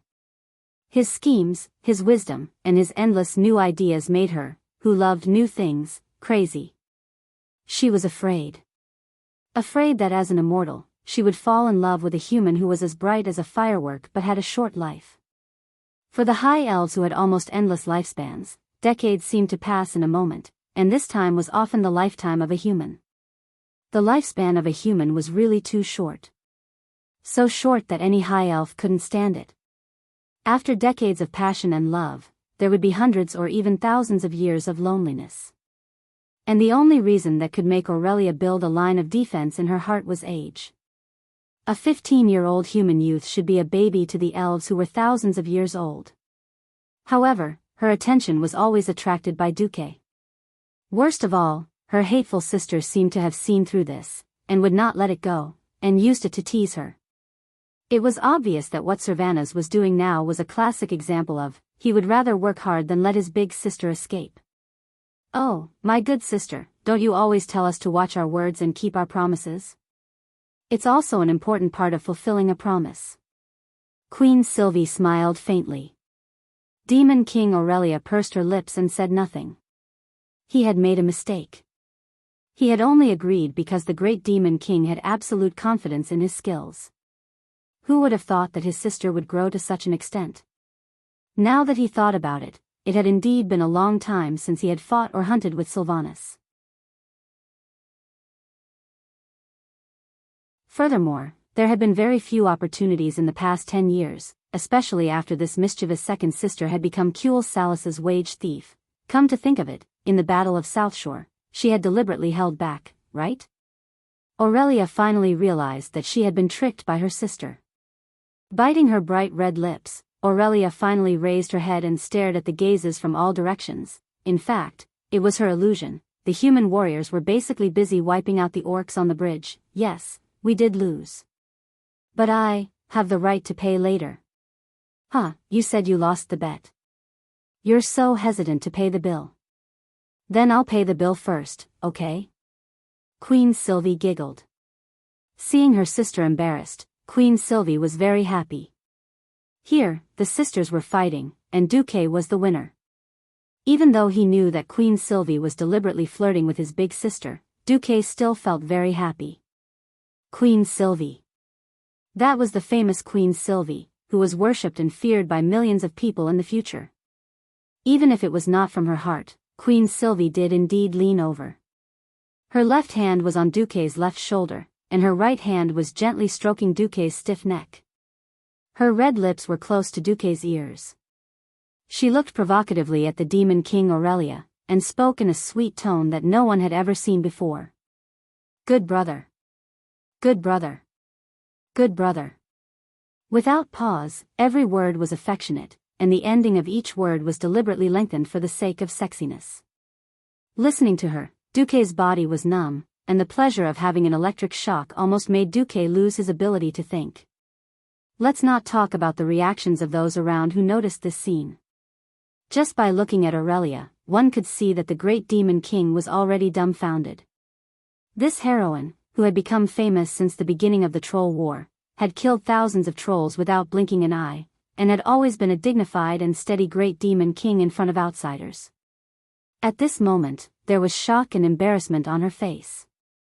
For some reason, seeing Cervantes leaning on Duque and hearing her call him "good brother" in a shameful tone, Aurelia felt a fever all over her body.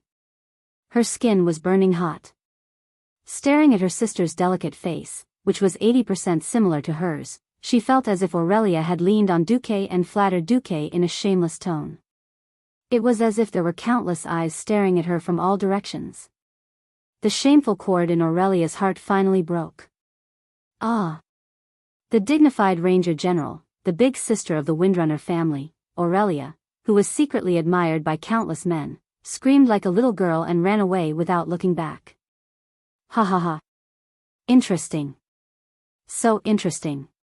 Big sister, who asked you to lecture us with a serious face all day.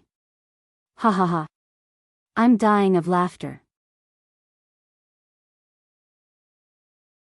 Queen Sylvanas, who had finally succeeded in her evil plan, held her twitching waist and laughed so hard that she almost lost control.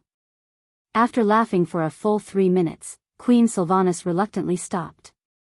She suddenly looked at Duque, who was at a loss, and said, I was just teasing my big sister. If you think that I, Cervantes, am interested in you, then I'm really sorry." "Sorry? Who would apologize like this?" Feeling the sharp pain from the soft flesh on his waist, Duque's tears were about to come out. Cervantes, this bastard, in order to draw a clear line between her and him, actually gave him a hard hit on the soft flesh on his waist. That poor piece of flesh was almost twisted 360 degrees by her two slender fingers. Ah! The bitter Duque screamed because of the pain, but he was interrupted by Queen Sylvanas quickly covering his mouth.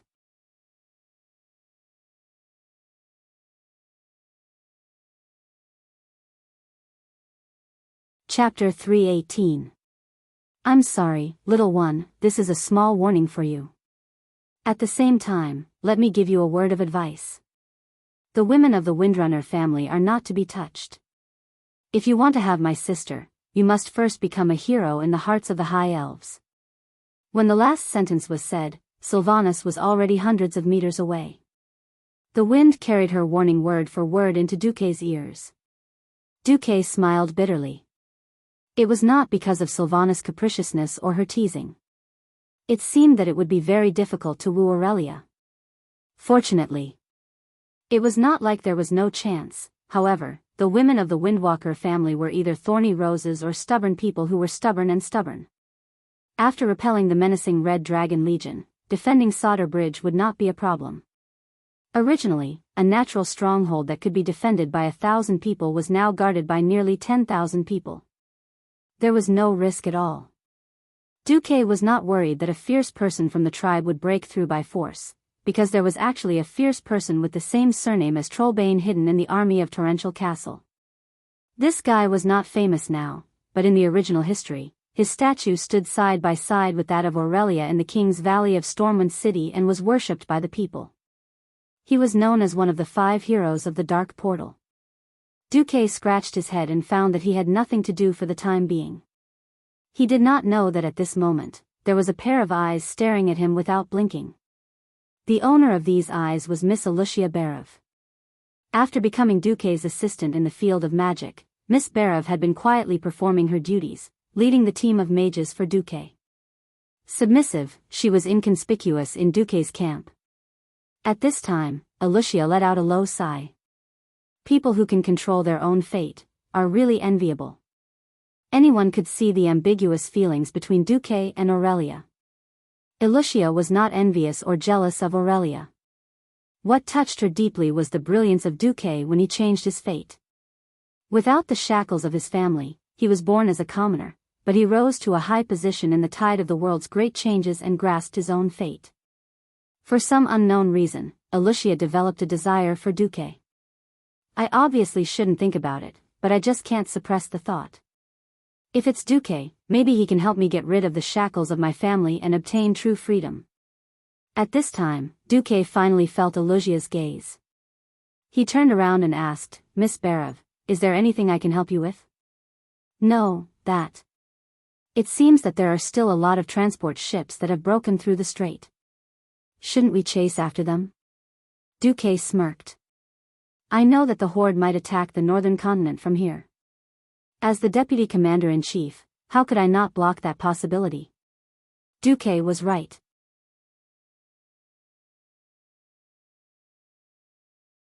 He did not give the Horde any chance at all. Just as the Horde's transport fleet desperately rushed under the Solder Bridge, thinking that they were away from the Alliance's ambush, at the strait 5 kilometers east of the Solder Bridge, the orcs who were rowing the ships despaired to find that the strait that they had reported the day before was blocked.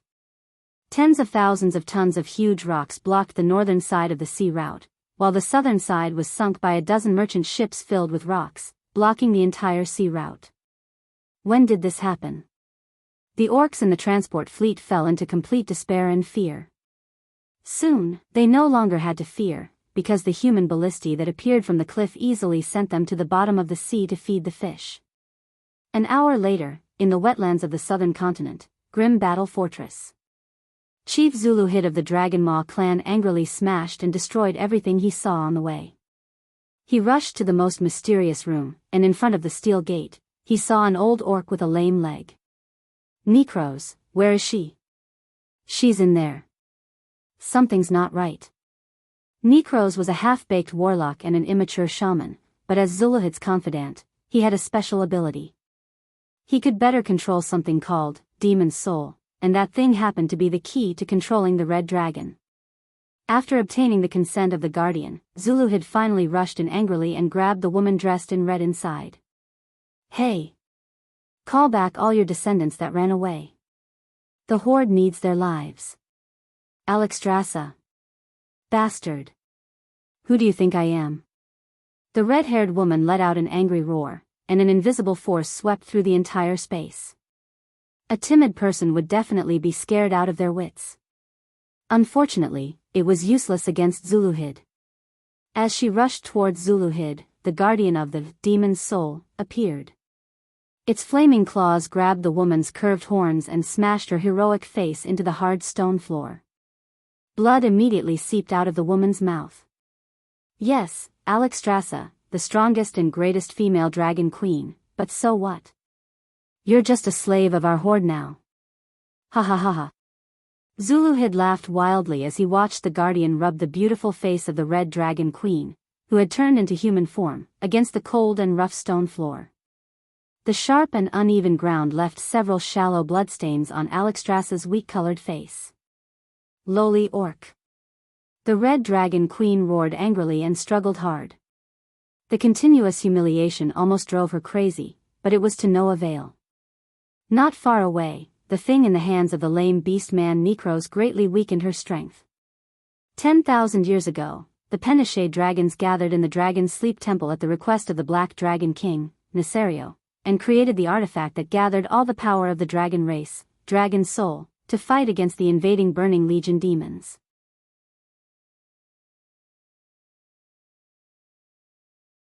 All the dragons joined the war to fight against the demons.